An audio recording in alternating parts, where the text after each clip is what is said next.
நம்முடைய பிதாவாகிய தேவனாலும் நமது ஆண்டவராகிய இயேசு கிறிஸ்துவினாலும் உங்கள் அனைவருக்கும் கிருபையும் சமாதானமும் உண்டாவதாக என்கிற அன்பின் வாழ்த்துதலோடு நல்மெய்ப்பன் தொடர் வேத பாட வகுப்பிலே கலந்து கொள்ள வந்திருக்கும் அன்புக்குரிய சகோதர சகோதரிகளே, உங்களை அனைவருக்கும் மீண்டுமாக ஆண்டவராகிய இயேசு கிறிஸ்துவின் அன்பின் நாமத்தினாலே வாழ்த்துக்களை தெரிவித்துக் கொள்கிறோம்.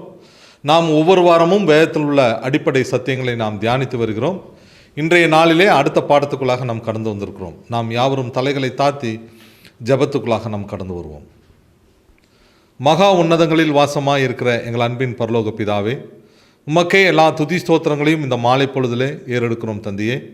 கடந்த காலங்கள் முழுவதும் நீர் எங்கள் ஒவ்வொருவரையும் கண்ணின் மணி போல் காத்து எங்களுடைய வாழ்நாளில் ஒரு நாளை எங்களுக்கு சேர்த்து கொடுத்து, இதோ இந்த நாளிலும் மாலை பொழுதிலே நாங்கள் யாவரும் ஒன்று கூடி உம்முடைய வேதத்தில் உள்ள அதிசயங்களை நாங்கள் கேட்கும்படியாக தேவரீர் எங்களுக்கு கிருபை பாராட்டி நம் மகாபெரிய தயவுக்காக நன்றி செலுத்துகிறோம். இதோ நீங்கள் ஒவ்வொரு வாரமும் எங்களுக்கு கேட்கக்கூடிய பாடங்களை எங்களுடைய வாழ்க்கையில் ஆசீர்வாதமாக்கி தாரும். விசேஷமாக இந்த நாளிலும் எங்களுடைய அன்பு சகோதரன் வாயிலாக நீ தர இருக்கக்கூடியதான விலையேறப்பெற்ற பாடத்திற்காக நன்றி செலுத்துகிறோம். எங்கள் சிந்தனைகளை நாங்கள் யாவற்றையும் ஒருமுகப்படுத்தி உம்முடைய சத்தியத்திலே நாங்கள் தியானித்திருக்க தேவரீர் எங்களுக்கு கிருபை பாராட்டும். இதோ இந்த கூடுகையிலே கலந்து கொள்ள வந்திருக்கும் எங்களுடைய அன்பு சகோதர சகோதரிகள் ஒவ்வொரு பேருக்காம் நேரத்தில் வருகிறோம். ஒவ்வொருவருடைய சிந்தனைகளை ஒருமுகப்படுத்த வேண்டுமா உம்மிடத்தில் மன்றாடுகிறோம். உம்முடைய பரிசுத்தாவின் வழிநடத்திலே அதிகமாக எங்களுக்கு தந்து இந்த சத்தியத்திலே நாங்கள் தொடர்ந்து நீடித்திருக்க எங்களுக்கு கிருபை பாராட்ட வேண்டும் என்று எங்கள் அன்பின் இரட்சகராக இயேசு கிறிஸ்து மூலமாக இந்த மன்றாட்டுக்களை நாங்கள் பணிவோடு இருக்கிறோம். எங்கள் பரிசுத்தமுள்ள நல்ல பிதாவே, ஆமேன். அன்புக்குரிய சகோதர சகோதரிகளே, தேவனுடைய நாமத்திற்கு மகிமையாகவும் நம்முடைய ஆவிக்குரிய ஜீவியத்துக்கு பிரயோஜனமாகவும் இந்த நாளிலே நம்முடைய மூத்த சகோதரர் இந்த நாளுக்குரிய தேவனுடைய வார்த்தைகளை நம்முடைய பகிர்ந்து கொள்வார்கள். கிறிஸ்து இயேசுவுக்குள் அன்பாய் அழைக்கப்பட்ட அன்புக்குரிய சகோதர சகோதரிகளே, அனைவருக்கும் ஆண்டவராய் இயேசு கிறிஸ்துவுடைய நாமத்தினாலே அன்பின் வாழ்த்துக்கள். கடந்த கிளாஸில் என்ன பார்த்தோம்? ஆண்டவர் இயேசு கிறிஸ்து 2ஆம் வருகையில் வந்திருப்பதற்குரிய ஒரு முக்கியமான ஒரு அடையாளம் பார்த்தோம் இல்லையா? அத்திமரம். ஸோ அதை நம்ம ரீகால் பண்ணிங்க. அத்திமரம் துளிர்விடும் போது ஆண்டவர் இயேசு கிறிஸ்து வாசல் அருகே வந்திருக்கிறார் என்று அறிந்து கொள்ளுங்கள் என்று சொல்லி நம்ம மத்தேயு 24ஆம் அதிகாரத்தில் பார்த்தோம். ஸோ கவனிக்கலாம். இப்போது அது ஒரு தெளிவான ஒரு அடையாளம். அத்திமரம் துளிர்விடுறது என்பது இஸ்ரேல் ஜனங்கள், உலகமெங்கும் சிதறடிக்கப்பட்ட இஸ்ரேல் ஜனங்கள் தங்களுடைய சொந்த நாட்டுக்கு என்ன ஆயிட்டாங்க, இப்போ உள்ள சுதந்திரமே வாங்கியாச்சு அப்படின்னு சொல்லி பார்த்தோம். ஸோ அதில் ஒரு 3 அடையாளங்கள் பார்த்தோம். ஞாபகம் இருக்குங்களா? ஆண்டவர் இயேசு கிறிஸ்து வந்திருக்கிறார். அவர் வந்தால் இங்கே என்னென்ன நடக்கும்? இஸ்ரேல் ஜனங்களை கூட்டி சேர்க்கிறார், ராஜாக்களை வெற்றார், அதே சமயத்தில் நிறைய நாடுகள் புதுசாக உதயமாயிட்டிருக்கு. ஸோ இதெல்லாம் கடந்த வாரத்தில் பார்த்தோம்.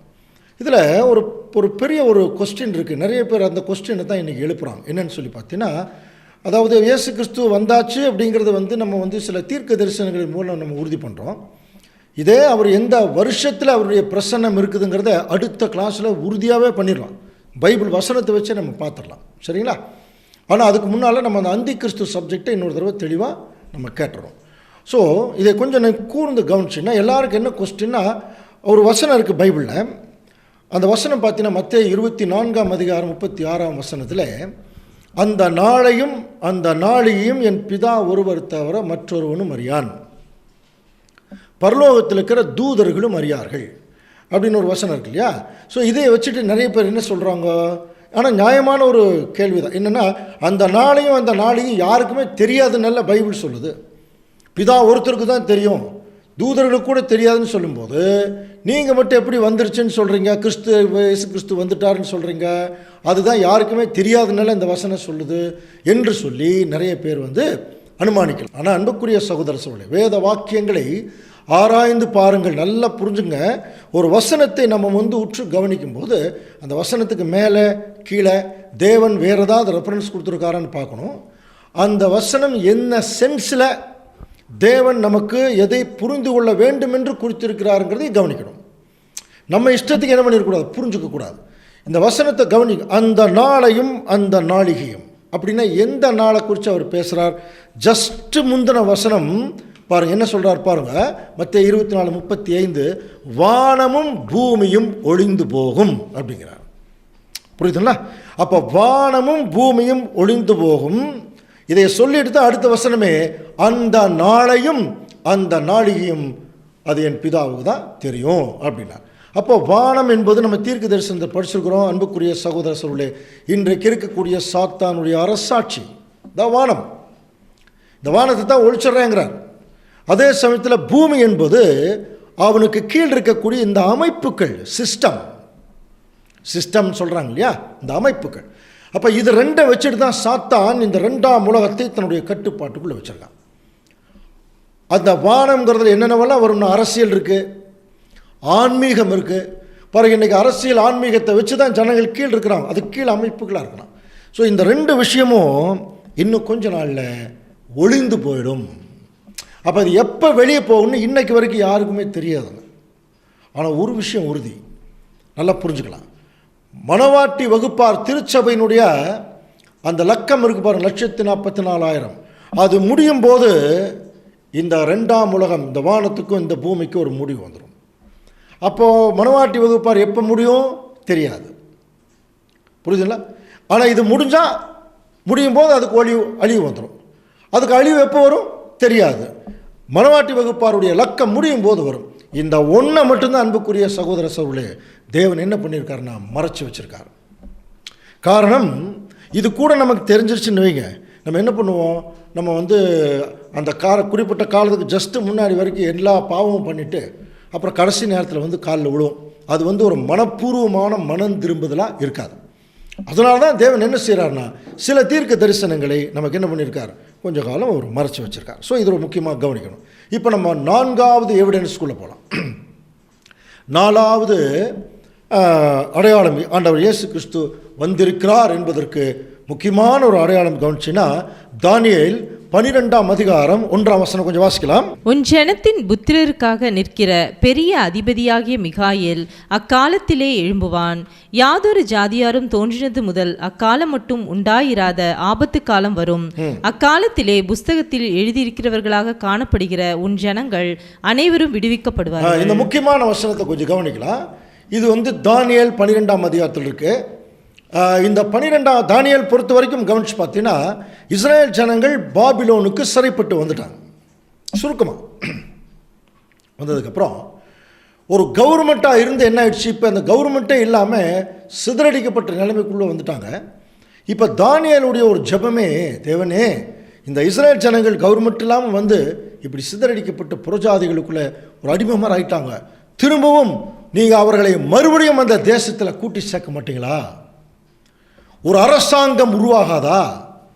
ஏற்கனவே தாவீது, சாலமோன் போன்றவர்களெல்லாம் அரசாட்சி பண்ணது அந்த இடம் ஒரு கவர்மெண்ட்டாக இருந்தது.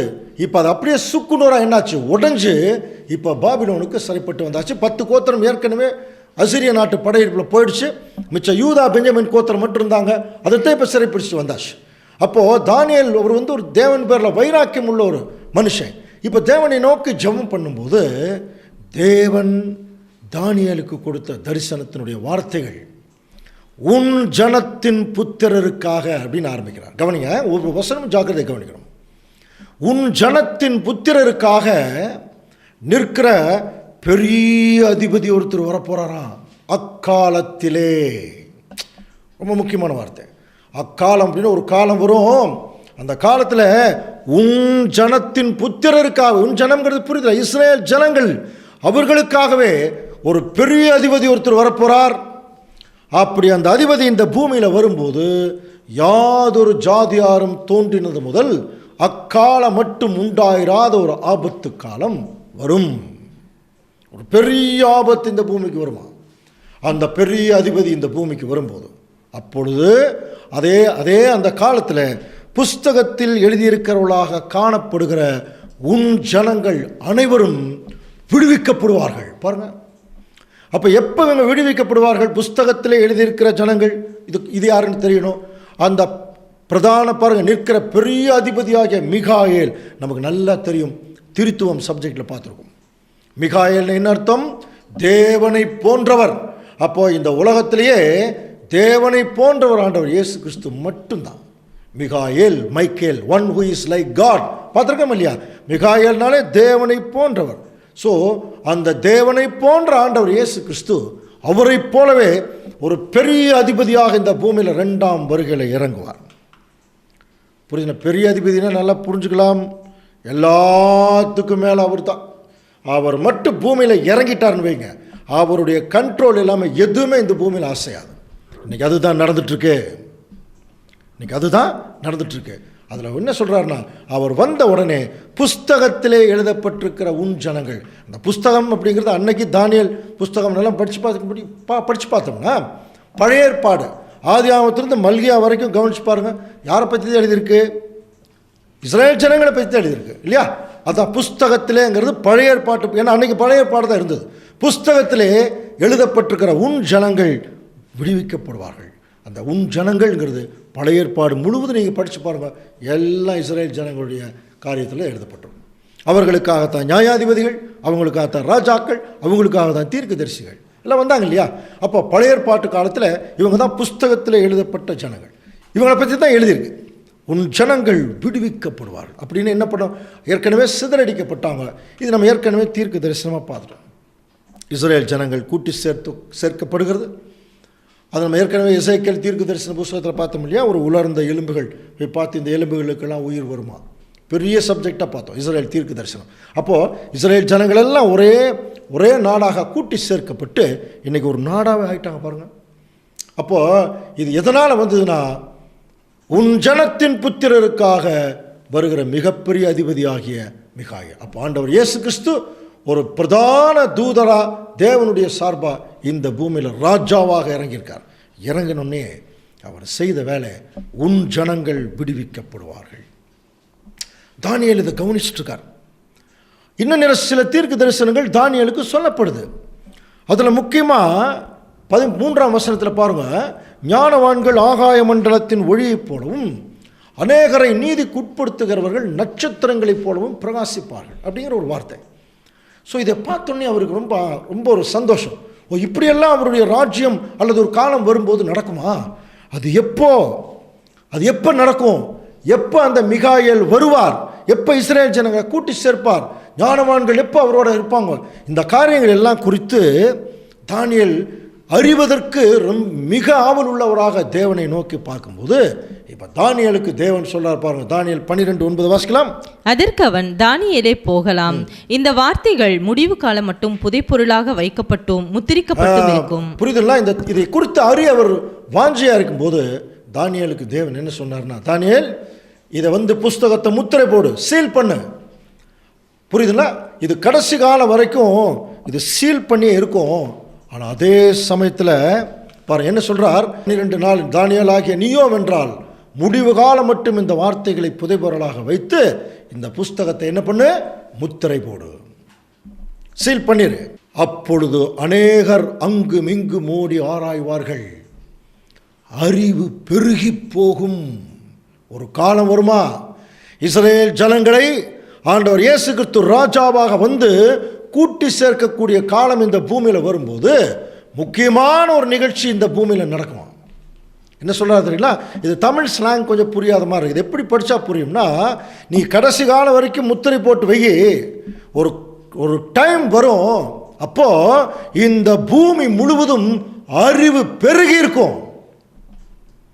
அப்போது அநேகர் அங்கும் இங்கு மோடி ஆராய்ந்து கண்டுபிடிச்சிக்குவாங்க. இப்போ நீ சீல் பண்ணுன்னார். கவனிக்கிறீங்களா? இப்போ நம்ம கண்டுபிடிக்க வேண்டியது என்ன தெரியுமா? அப்படின்னா உலகம் தோன்றின சரித்திரத்திலேயே, மனுஷன் தோன்றின சரித்திரத்திலேயே அறிவு பெருத்த காலம் எப்போ தெரியுங்களா? அன்புக்குரிய சகோதர சகோதரி, நாமெல்லாம் 2021 இருக்கோம்.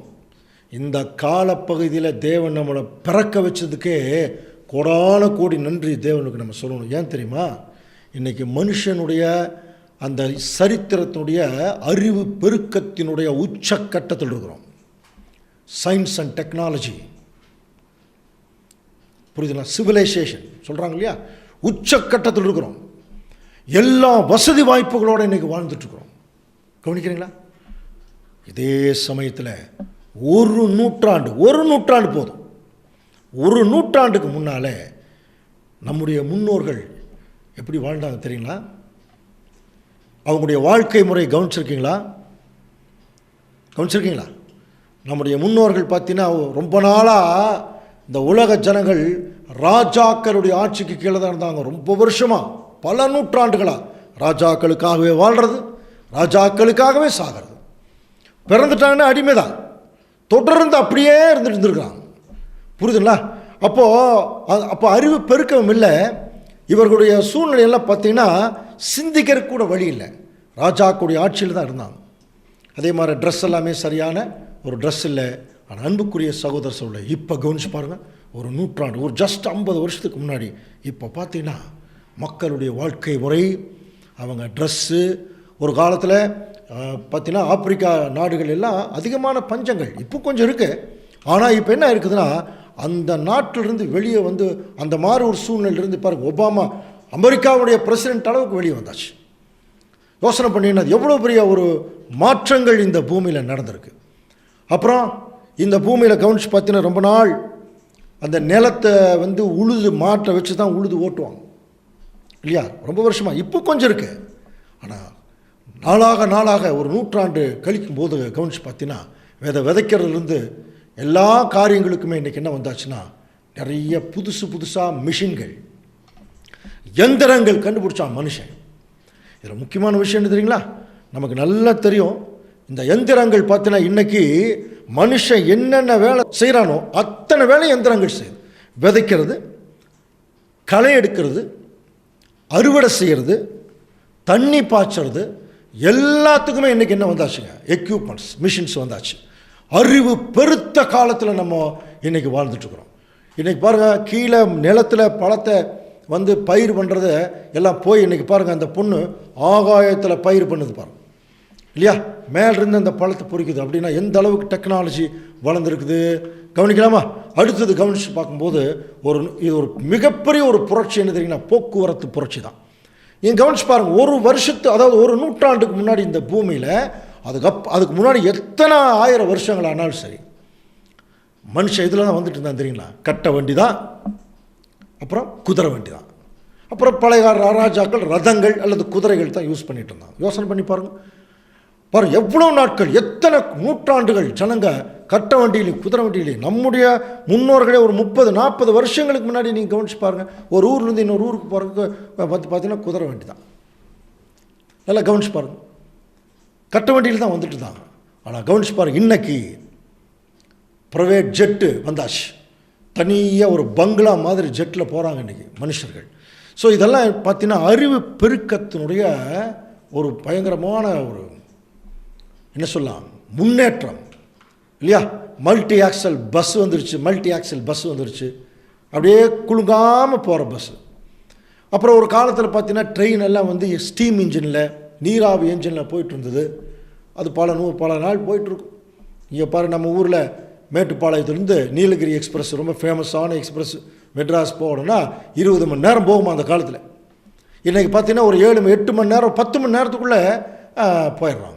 கவனிச்சு பார்த்தீங்கன்னா எந்த அளவுக்கு மனுஷனுடைய ஒரு அறிவு வளர்ச்சி போக்குவரத்து துறையில் கவனிச்சு பாருங்கள். அதே மாதிரி இன்றைக்கி புல்லட் ட்ரெயின்ஸு இல்லையா, மணிக்கு 600 கிலோமீட்டர் வேகத்தில் போகிற புல்லட் ட்ரெயின்ஸ் எல்லாம் வந்தாச்சு இல்லையா.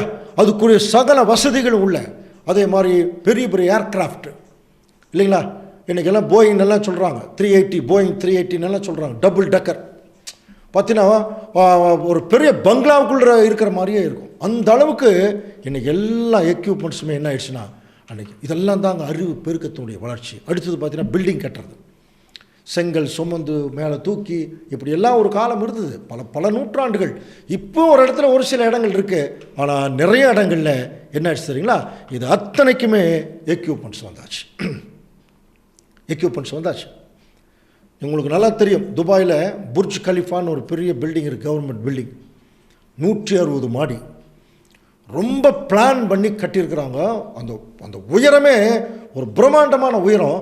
ஆனால் கவனிச்சு பாருங்கள், ஆயிரக்கணக்கான பேர் எந்த விதமான கூலி சேதாரம் இல்லாமல் பார்த்தீங்கன்னா எக்யூப்மெண்ட்ஸ், அவங்க வந்து ஒருத்தர் கட்டுறார் அப்படின்னா, ஒருத்தர் வந்து ஒரு வேலை செய்கிறாருன்னா அவரை மானிட்டர் பண்ணுறதுக்கு ஒரு கம்ப்யூட்டர், அவங்கள வந்து அதில் ஏதாவது ஒரு சின்ன பிசகு வந்துச்சுன்னா அதை கண்டுபிடிக்கிறது. அந்த அளவுக்கு என்ன பண்ணியிருக்காங்கன்னா இவ்வளோ உயரமான பில்டிங் எல்லாம் கட்டியிருக்காங்க. ஸோ இன்றைக்கி மனுஷன் என்னென்னவெல்லாம் தன் கை வேலையில் செய்கிறானோ அத்தனையும் என்ன செய்கிறாங்க, இன்றைக்கி எல்லாமே மிஷின்ஸு வந்தாச்சு. அப்புறம் கவனிச்சு பார்த்தீங்கன்னா இதெல்லாம் சில உங்களுக்கு புரிஞ்சுக்கிறக்கா, இப்போல்லாம் நெருப்பு ஏதாவது பிடிச்சிருச்சுன்னா என்ன செய்வாங்க, தண்ணி ஊற்றி அணைப்பாங்க இல்லையா. ஆனால் இப்போல்லாம் வந்து நிறைய என்ன பண்ணிட்டாங்க, நெருப்பு பிடிச்சிருச்சுன்னா நெருப்புக்கு நடுவுலேயே போய் அணைக்கிற அளவுக்கு அந்த ட்ரெஸ்ஸு எக்யூப்மெண்ட்ஸ் வந்தாச்சு, நிறைய கேஸஸ் வந்துருச்சு. இதெல்லாம் கொஞ்சம் கவனித்து பார்த்தீங்கன்னா இது நம்ம ஊர்லெலாம் நடக்குமானா கொஞ்சம் சந்தேகம் தான். ஏன் அப்படின்னா இதை வந்து நிர்மாணிக்கிறதுக்குள்ளேயே அதுக்கு நிறைய கமிஷன் அதிலே போயிடும். அதனால் என்ன ஆயிரும்னா இவ்வளோ ஒரு எக்யூப்மெண்ட்ஸ் எல்லாம் அதிகமாக இங்கே வர்றது கொஞ்சம் சந்தேகம் தான். ஒரு வேளை வந்தால் சந்தோஷம், அதுவும் நிலைக்க போகிறதில்ல. இதெல்லாம் ஒழியக்கூடிய காலப்பகுதியில் நம்ம வாழ்ந்துட்டுருக்குறோம். ஸோ இது நல்லா புரிஞ்சுக்கலாம் அன்புக்குரிய சகோதர சகோதரி. எதுக்கு இந்த சின்ன சின்ன உதாரணங்கள் பார்த்தோம்னா, தானியேல் சொன்னார் பார்த்தீங்களா, மிகாயேல் ஆண்டவர் இயேசு கிறிஸ்து 2ஆம் வருகையில் வந்து இஸ்ரேல் ஜனங்களை கூட்டி சேர்க்கக்கூடிய காலம் அறிவு பெருத்த காலமாக இருக்குமா. இப்போ ஒரு 100 ஆண்டு அப்படியே பின்னோக்கி நீங்கள் கவனித்து பார்த்தீங்கன்னா இந்த காலத்தில் தாங்க அறிவு பெருத்திருக்குது. ஒரு 15 வருஷத்துக்கு முன்னாடி செல்ஃபோன் வந்து செங்கல் மாதிரி இருந்தது. இப்போ பாருங்கள் கையில் இவ்வளோ சின்னது. அது ஒரு கம்ப்யூட்டரில் என்னென்னவெல்லாம் செய்யலாம் இல்லையா. எல்லாமே கம்ப்யூட்டர், அந்த செல்ஃபோன்லேயே இப்போ இன்றைக்கி வந்தாச்சு. பர்ச்சேஸ் பண்ணுறது இது இல்லையா, பேங்க்கில் பணம் போடுறது, ட்ரான்ஸ்ஃபர் பண்ணுறது எல்லாமே வந்தாச்சு. பாருங்கள் இன்றைக்கி மனுஷனுடைய வாழ்க்கை இது உலகத்தையே தன்னுடைய கைக்குள்ளே கொண்டு வந்துட்டான் அப்படின்னு சொல்கிறான். காரணம் என்ன, அந்த அளவுக்கு இன்றைக்கி வந்து அறிவு பெருக்கம். இதை வந்து எத்தனை ஆண்டுகளுக்கு முன்பாக தேவன் தானியேலுக்கு சொல்கிறார் பாருங்கள். இயேசு கிறிஸ்து இஸ்ரேல் ஜனங்களை கூட்டி சேர்க்கும்போது இந்த பூமியில் அறிவு பெருத்திருக்கும். ஸோ இது வந்து 4வது எவிடன்ஸ். புரியுதுங்களா? இன்னும் நிறைய பார்க்க போகிறோம். பட் அதை பார்க்குறதுக்கு ஜஸ்ட் முன்னாலே அன்புக்குரிய சகோதர சகோதரி, இவை எல்லாம் தான் நம்முடைய முன்னோர்கள் ஆண்டவர் இயேசு கிறிஸ்துவை பற்றின அந்த வசனங்கள் எல்லாம் கூர்ந்து கவனிக்க ஆரம்பிக்கும் போது இதெல்லாம் பார்த்து ஆச்சரியப்பட்டாங்க. இதை விட ஒரு பெரிய ஆச்சரியம்னா ஆண்டவர் இயேசு கிறிஸ்துடைய 2ஆம் வருகை குறித்து சொல்லப்பட்ட வசனங்களை அவர்கள் உற்று கவனிக்கும் போது அதில் முக்கியமாக 3 கிரேக்க வார்த்தைகள் பயன்படுத்தி இருக்கிறார்கள். அதில் ஆச்சரியம் என்னென்னா அந்த 3 கிரேக்க வார்த்தைகளும் ஆண்டவர் இயேசு கிறிஸ்துடைய 2ஆம் வருகை பற்றி தான் சொல்லுது. ஆனால் அந்த 2ஆம் வருகையில் இருக்கக்கூடிய ஒரே விஷயத்தை சொல்கிறல, 3 விதமான ஒரு புரிந்து கொள்ளுதலுக்கு ஏற்ப அந்த வசனங்கள் இருக்கிறத கவனிச்சாங்க. ஸோ அதை பார்த்தீங்கன்னா முதல்ல அந்த வார்த்தை பெருஷியா, நம்ம ஏற்கனவே அந்த வார்த்தையை படிச்சிட்டோம் போன கிளாஸ்லேயே. பெருஷியானா வந்திருத்தல், பாரா ப்ளஸ் ஔசியா வந்திருத்தல். அடுத்தது எபிஃபனியா அப்படிங்கிற ஒரு வார்த்தை. எபிஃபனியா அப்படின்னா அதாவது அதிகமான வெளிச்சம்னு அர்த்தம். ரொம்ப சிம்பிளாக சொல்லணும், ஆண்டவர் இயேசு கிறிஸ்து வந்திருப்பதை அறிந்து கொள்வதற்குரிய அதிகமான ஒரு வெளிச்சத்துக்குரிய ஒரு வசனம் அது. 3வது அப்போகாலிப்சஸ் அப்படிங்கிற ஒரு வார்த்தை. அது வந்து பார்த்தீங்கன்னா நமக்கு அது பரிச்சயமான வார்த்தை தமிழில். வெளிப்படுத்தின விசேஷம் படிக்கிறோம் இல்லையா, அந்த வெளிப்படுத்தின விசேஷம் அப்படிங்கிறதுனுடைய கிரீக் வார்த்தை, கிரேக்க வார்த்தை தான் அப்போகாலிப்சஸ். புரியுதுங்களா? அப்போது இயேசு கிறிஸ்துவுடைய வெளிப்படுத்தின விசேஷங்கிறத எப்படி கிரீக்கில் சொல்லுவாங்க, அப்போகாலிப்சஸ் அல்லது அப்போகாலிப்டோ இயேசு கிறிஸ்து அப்படின்னு சொல்லுவாங்க. சரியா? ஸோ இது வந்து பார்த்தீங்கன்னா இந்த 3 வார்த்தைகளுமே ஆண்டவர் இயேசு கிறிஸ்துடைய 2ஆம் வருகையை பற்றி சொன்ன வசனங்களை அடிப்படையாக கொண்ட வார்த்தைகள். ஆனால் அந்த 3 வார்த்தைகளுமே ஒரே பொருளை கொடுக்கல. ஆனால் கிறிஸ்துடைய 2ஆம் வருகை பற்றி தான் சொல்லுது, ஆனால் ஒரே பொருளை கொடுக்கல. அப்போ ஒரே பொருளை கொடுக்கலங்கிற போது இதை கூர்ந்து கவனித்து பார்க்கும்போது ஆண்டவர் இயேசு கிறிஸ்துடைய அந்த 2ஆம் வருகையினுடைய காரியங்களை கவனிக்கும் போது அவர் வந்துட்டார்னாலே ஒரு 3 ஸ்டேஜில் இந்த பூமியில் சில நிகழ்ச்சிகள் நடக்கும். 3 ஸ்டேஜ். புரியுதுங்களா? அந்த நிகழ்ச்சிகளை அடிப்படையாக தான் அந்த வசனம் கொண்டிருக்கிறத கவனிக்கலாம். இப்போ நம்ம ஏற்கனவே மின்னல் கிழக்கிலிருந்து தோன்றி மேற்கு வரைக்கும் பிரகாசிக்கிறது போல் அதுக்கு ஒரு விளக்கம் பார்த்தோம் இல்லையா. அப்போ இயேசு கிறிஸ்துடைய வருகை சூரியனுடைய வெளிச்சத்தை போல் அப்படின்னா மெதுவாக வருவாருங்கிற அர்த்தம் அல்ல. ஆண்டவர் இயேசு கிறிஸ்து வந்துட்டார்னாலே அங்கே வந்திருக்கும் போது நடக்கக்கூடிய நிகழ்ச்சிகள் கிராஜுவலாக என்ன ஆகிட்டு இருக்குன்னா அது ஆரம்பிக்கும். அப்படி ஆரம்பிக்கும் போது நம்ம தெரிஞ்சுக்கலாம் ஆண்டவர் இயேசு கிறிஸ்து வந்தாச்சு. புரியுதுங்களா? அதை அடிப்படையாக கொண்ட வசனங்கள் தான். அப்போது இந்த 3லேயும் என்ன ஸ்டேஜ் இருக்குதுன்னு சொல்லி பார்த்தீங்கன்னா, பெருஷியாங்கிறது ஆண்டவர் இயேசு கிறிஸ்து வந்தாச்சு, ஆனால் அது யாருக்குமே தெரியாது. நல்லா புரிஞ்சுக்கலாம். முதல் ஸ்டேஜ் இயேசு கிறிஸ்து வந்திருப்பார், ஆனால் யாருக்குமே தெரியாத ஒரு வேலை அங்கே நடந்துட்டு. The first stage.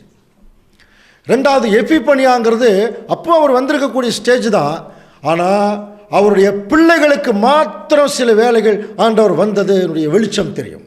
அதான் செகண்ட் ஸ்டேஜ். மூணாவது ஸ்டேஜ், உலக ஜனங்கள் எல்லாருக்குமே தெரியுமா ஆண்டவர் இயேசு கிறிஸ்து 2ஆம் வருகையில் வந்திருக்கிறார், அல்லது வந்து அவருடைய ராஜ்யத்தை ஆரம்பிச்சிட்டார், அதனால தான் உயிர் தெழுந்திருக்கிறோம் அப்படிங்கிற விஷயம் அது வெளிப்படும். சரிங்களா? அப்போ பெருஷியானா வந்திருத்தல், ஆனால் அது யாருக்குமே தெரியாது, அது ஒரு ஸ்டேஜ். எபிப்பனியானா அப்பவும் வந்திருப்பார், யாருக்கும் தெரியாது, ஆனால் ஒரு சில தேவனுடைய பிள்ளைகளுக்கு அந்த வெளிச்சம் கிடச்சிடும். மூன்றாவது எல்லாருக்குமே அது தெரியும். அப்படின்னா முதல்ல அந்த ஃபஸ்ட்டு ஸ்டேஜ் இருக்கு இல்லையா, இயேசு கிறிஸ்து வந்துட்டார்னா அங்கே முதல் என்ன நடக்கும்? நம்ம ஏற்கனவே படிச்சுக்கிறோம். பெருஷா என்ன நடந்திருக்கு தெரியுங்களா? ஆண்டவர் இயேசு கிறிஸ்து இந்த பூமிக்கு என்னைக்கு வந்தாரோ அன்னைக்கு ஒரு முக்கியமான நிகழ்ச்சி இந்த பூமியில் நடந்தாச்சு. ஆச்சரியமான நிகழ்ச்சி, அற்புதமான நிகழ்ச்சி, ஆனால் யாருக்குமே தெரியாத ஒரு நிகழ்ச்சி. தேவனுடைய திருச்சபையின் பிள்ளைகள் மாத்திரம் புரிந்து கொண்ட ஒரு நிகழ்ச்சி, வசனங்களின் மூலமாக. அது என்னவா இருக்கும்? என்னவா இருக்கும்? போன தடவை நம்ம படித்தோம், ஞாபகம் இருக்குங்களா? என்னைக்கு மணவாளன் இந்த பூமிக்கு வந்தாரோ, ஏற்கனவே அவரை எதிர்பார்த்து, கவனிக்கிறீங்களா, அந்த எதிர்பார்ப்புக்கேற்ற ஒரு அலங்கரிப்பை தங்களுடைய மாம்சத்தில் இருக்கக்கூடிய வாழ்க்கையிலேயே செய்து மரித்து எதிர்பார்த்துட்டு இருக்கிறாங்க இல்லையா, அந்த தேவனுடைய பிள்ளைகள் ஆண்டவர் இயேசு கிறிஸ்து வரும்போது முதல்ல அவங்கள தான் உயிரோடு எழுப்புறார்.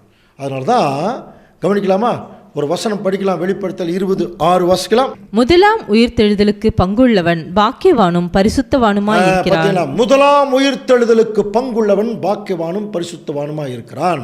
யார் அவங்க? இவர்கள் பேரில் 2ஆம் மரணத்துக்கு அதிகாரம் இல்லை.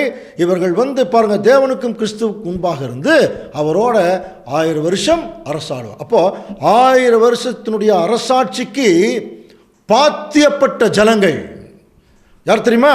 1,44,000 பேர். புரியுதுங்களா? அவங்கள தாங்க முதல்ல உயிரோடு எழுப்புறார் ஆண்டவர் இயேசு கிறிஸ்து. ஏன்? அவங்க தான் கிறிஸ்துவுடைய மணவாட்டி, அவங்க தான் கிறிஸ்துவை எதிர்பார்த்து கொண்டிருந்தோம். இவங்களை பற்றி படிக்கிற முடியா, ஸ்திரீகளால் தங்களை கரைப்படுத்தாவர். எந்த ஸ்திரீகள்? நம்ம ஏற்கனவே அந்தி கிறிஸ்து சப்ஜெக்ட் படித்த முடியா, இந்த பெயர் சபைகளுடைய கொள்கை கோட்பாடுகளால் தங்கள் இருதயத்தை கரைப்படுத்தாத ஜனங்கள், அதை விட்டு வெளியே வந்தவங்க. அங்கிருந்தால் கரை இருக்கும், அதனால தான் சொன்னார், என் ஜனங்களை அவளை விட்டு வெளியே வாங்கன்னு சொன்னார். ஸோ அப்போ கற்புள்ளவர்கள் இவர்களே, ஆண்டவர் இயேசு கிறிஸ்து அவர் சொல்கிறத மட்டும் கேட்குறவங்க. ஆட்டுக்குட்டியானவர் எங்கே போனாலும் அவரை பின்பற்றுகிற இவர்களே, இவங்களை பற்றி தாங்க சொல்லுது பாருங்க. 1 தெசலோனிக்கேயர் 4ஆம் அதிகாரம் 16ஆம் வசனம் வாசிக்கலாம். ஏனெனில் கர்த்தர் தாமே ஆரவாரத்தோடும் பிரதான தூதனுடைய சத்தத்தோடும் தேவ எக்காலத்தோடும் வானத்திலிருந்து இறங்கி வருவார். அடுத்தது, அப்பொழுது கிறிஸ்துவுக்குள் மரித்தவர்கள் முதலாவது எழுந்திருப்பார்கள். அப்ப பாருங்க, ஆண்டவர் இயேசு கிறிஸ்து அந்த பிரதான தூதனுடைய சத்தம், அதுக்கெல்லாம் விளக்கம் போன கிளாஸ்லயே பார்த்துட்டோம். அப்படி இறங்கி வரும்போது அப்பொழுது கிறிஸ்துவுக்குள் மரித்தவர்கள் முதலாவது எழுந்திருப்பார்கள். கிறிஸ்துவுக்குள் மரித்தவர்கள், கவனிக்கலாமா? கிறிஸ்துவுக்குள் மரித்தவர்கள் முதலாவது எழுந்திருப்பார்களாம். எப்போ? கிறிஸ்து வரும்போது. இப்போ இயேசு கிறிஸ்து வந்துட்டார். அப்போ கிறிஸ்துவுக்குள் மரித்தவர்கள் முதலாவது எழுந்திருப்பார்கள்ங்கிறது யாரு? அவருடைய திருச்சபை. புரியுதுங்களா? அப்போ அவருடைய திருச்சபை தான் முதல் எழுந்திருக்கிறாங்க. இது ஒரு சின்ன விளக்கம். எப்படி பார்க்கலாம்னா, ஒரு வேளை உங்களுக்கு புரியுதுக்காக சொல்கிறேன். 2015 ஆண்டவர் இயேசு கிறிஸ்து வந்துட்டார்னு வைங்க. ஒரு உதாரணத்துக்கு சொல்கிறேன், தயவுசெய்து 2015 வந்துட்டார்னு பிரபகண்டா பண்ணிட வேண்டாம். ஒரு உதாரணத்துக்கு சொல்கிறேன், 2015 ஆண்டவர் இயேசு கிறிஸ்து வந்துட்டார் அப்படி வச்சுங்க. அப்போது 2015க்கு முன்னாடி செத்து போனாங்க பாருங்க, திருச்சபையாக தங்களுடைய வாழ்க்கையை முடித்தவர்கள். புரியுதா? அவங்க கிறிஸ்து 2015 வந்தோடனே அவங்க எந்திரிச்சிடறாங்க. அதான் அந்த வசனம். அப்பொழுது கிறிஸ்துவுக்குள் மரித்தவர்கள் முதலாவது எழுந்திருப்பார்கள். புரியுதா? இப்போ நாமெல்லாம் யாரு? கிறிஸ்துவுக்கு 2ஆம் வருகை வந்துருச்சு, ஒரு குரூப் முதல்ல எந்திரிச்சிட்டாங்க. இப்போ நாம் 2021 இருக்கிறோம்.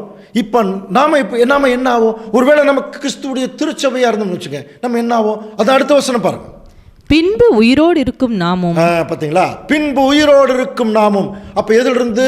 அந்த 2015க்கு பின்னால. புரியுதா? அப்போ 2015க்கு பின்னால பின்பு உயிரோடு இருக்கும் நாமும் கர்த்தருக்கு எதிர்கொண்டு போக, கவனிங்க, கர்த்தருக்கு எதிர்கொண்டு போக மேகங்கள் மேல் அவர்களோடே கூட யாரு? ஏற்கனவே கிறிஸ்துவோட உயிர் தெழுந்திருக்காங்க இல்லையா? ஏன்னா அவங்களும் மனவாட்டி தான், இப்போ நம்மளும் மனவாட்டி தான். அவர்களோட கூட ஆகாயத்தில் எடுத்து கொள்ளப்பட்டு இவ்விதமாய் எப்பொழுதும் கர்த்தருடனே இருப்போம். வசனம் கிளியர். அப்போ அன்புக்குரிய சகோதர சகோதரி, ஆண்டவர் இயேசு கிறிஸ்து 2ஆம் வருகையில் வந்துட்டார்னாலே அவருடைய உண்மையான திருச்சபை 2ஆ பிரியும். ஒன்று, ஏற்கனவே மரித்தவர்கள் உயிரோடு இருந்திருப்பார்கள். இன்னொன்று, உயிரோடு இருக்கிறவர்கள் ஆண்டவர் இயேசு கிறிஸ்துவோட போய் சேருவாங்க. சரியா? ஸோ இது ரொம்ப முக்கியமான ஒரு தீர்க்க தரிசனம். ஸோ இப்போ ஏற்கனவே இயேசு கிறிஸ்து வந்தாச்சு, பரிசுத்தவான்கள் நிறைய பேர் அவரோட உயிர் தெழுந்து போயாச்சு. இது தெளிவான தீர்க்க தரிசனம். இன்னைக்கு அவரோடு இருக்கிறாங்களா? பவுல், பேதுரு போன்றவர்கள் எல்லாம் ஆண்டவர் இயேசு கிறிஸ்துவோட.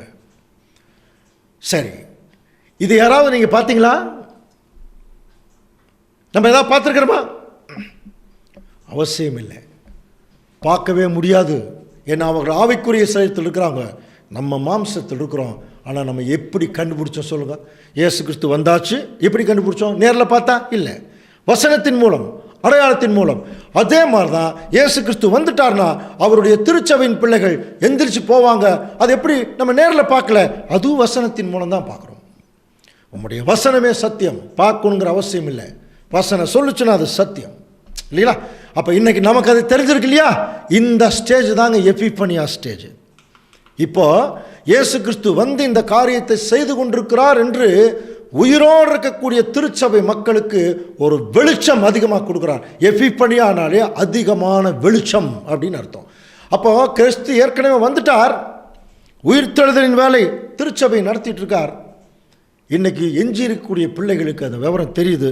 அதனால தான் ஆண்டவர் ஒரு முறை லூக்கா எழுதின சுவிசேஷத்தில் 12ஆம் அதிகாரம் நீங்கள் ஃபுல்லாக படிச்சு பாருங்கள். நான் நினையாத நேரத்தில் வருவேன் நல்ல சிலதெல்லாம் வசனம் சொல்லும்போது, அப்போ பேதுரு வந்து ஆண்டவர்கிட்ட கேட்குறார். வாசிக்கலாம். 41ஆம் வசனம். அப்பொழுது பேதுரு அவரை நோக்கி, ஆண்டவரே, இந்த ஊமையை எங்களுக்கு மாத்திரம் சொல்லுகிறீரோ, எல்லாருக்கும் சொல்லுகிறீரோ என்று கேட்டார். ஞானமான கேள்வி பாருங்க. நீங்கள் நினையாத நேரத்தில் நான் வருவேங்கிறார். அப்போ பேதுரு கேட்குறார், ஆண்டவரே, இந்த ஊமையை எங்களுக்கு மாத்திரம் சொல்கிறீங்களா இல்லை எல்லாருக்கும் சொல்கிறீங்களா? அது எல்லாருக்குங்கிறது யார்? அவங்க ஒரு 4 பேர் இருந்திருப்பாங்க, மிச்சம் 12 பேர் மிச்சம் இருக்கிறவங்களுக்கா? அப்படி எடுத்துக்கலாமா? அப்படின்னா நம்ம அப்படி எடுத்துக்க வேண்டிய அவசியம் இல்லை. காரணம் என்னன்னா, வேத வாக்கியங்கள் எல்லாம் தேவ ஆவியினாலே அருளப்பட்ட விஷயம். அப்போது பேதுரு அவர் என்ன ஐடியாவில் கேட்டிருக்கிறதுக்கு வாய்ப்பு இருக்குன்னா, எங்களுக்கு மாத்திரம் சொல்கிறீங்களா அல்லது உமது பின்னாடியார்கள் எங்களுக்கு பின்னாடி வர்றாங்க நிறைய பேர் வர்றதுக்கு வாய்ப்பு இருக்குது, அவங்களுக்கு சேர்த்து சொல்கிறீங்களா? இன்னும் சொல்ல போனால் நம்மளைய மனசில் வச்சுட்டு சொல்கிற மாதிரி ஒரு வசனம். பின்னாடி வர எல்லாத்துக்கும் சொல்கிறீங்க. ஏன்னா அவர் வருகையில் இருக்கக்கூடிய காலத்தில் இருக்கக்கூடிய தேவனுடைய பிள்ளைகளுக்கு தான் அந்த வசனம் பொருந்தும் இல்லையா? நீங்கள் எச்சரிக்கையாக இருங்கள் அப்படிங்கிறது பேதுருவுக்கு பொருந்தாது. ஏன்னா ஏற்கனவே உயிர் தெளிந்து போயாச்சு. அப்போ ஏற்கனவே இந்த பூமியில் வாழ்ந்துட்டு இருக்கிறாங்க பாருங்கள், அவருடைய 2ஆம் வருகையில் அவங்களுக்கு தான் இந்த வசனம் பொருந்தும். அதனால தான் சொன்னார். எப்படி சொல்கிறார்? அதற்கு கர்த்தர், பணிவிடைக்காரருக்கு தகுதியான காலத்திலே படி கொடுக்கும்படி எஜமான் அவர்கள் மேல் வைத்த உண்மையும் உத்தமுள்ள ஒரு விசாரணைக்காரன் யார் அப்படின்னு சொல்லி அப்புறம் அதுக்கு பின்னாடி சில வசனங்கள் சொல்கிறார். சரியான காலத்திற்குரிய உணவை கொடுக்கணும். சரியா? அப்படின்னா அன்புக்குரிய சகோதர சகோதரி, இந்த வசனங்கள் இதனுடைய பொருள் எல்லாம் இதுக்கு முன்னாடி எத்தனை நூற்றாண்டுகள் இருந்தது தெரியலையே. போப்பு மார்க்கம் 12 நூற்றாண்டுகள் இந்த உலகத்தை அரசாளும் போது, போன நூற்றாண்டு வரைக்கும் 19ஆம் நூற்றாண்டு வரைக்கும் பைபிளை புதைச்சிட்டாங்க. அப்போ இந்த வசனங்களே தெரியல. ஆனாலும் அடுத்தது பார்த்தீங்கன்னா, அந்த போப்பு மார்க்கத்தை அரெஸ்ட் பண்ணதுக்கப்புறம், போப்பு அரெஸ்ட் பண்ணதுக்கப்புறம் அந்த உலகளாவிய அதிகாரம் போனால் கூட இன்றைக்கி நிறைய சபைகள் பெருக ஆரம்பிச்சிருக்கு. பைபிள் டிரான்ஸ்லேஷன்ஸ் ஜாஸ்தி வந்துருச்சு, வியாக்கியானங்கள் ஜாஸ்தி வந்துருச்சு. ஆனாலும் கவனிச்சு பார்த்தீங்கன்னா இந்த சத்தியங்கள் எப்படி இன்றைக்கி வெளியே வந்திருக்கு. அப்படியெல்லாம் வந்தால் கூட நிறையா வருஷங்கள் இந்த சத்தியம் வெளியே வரவே இல்லை.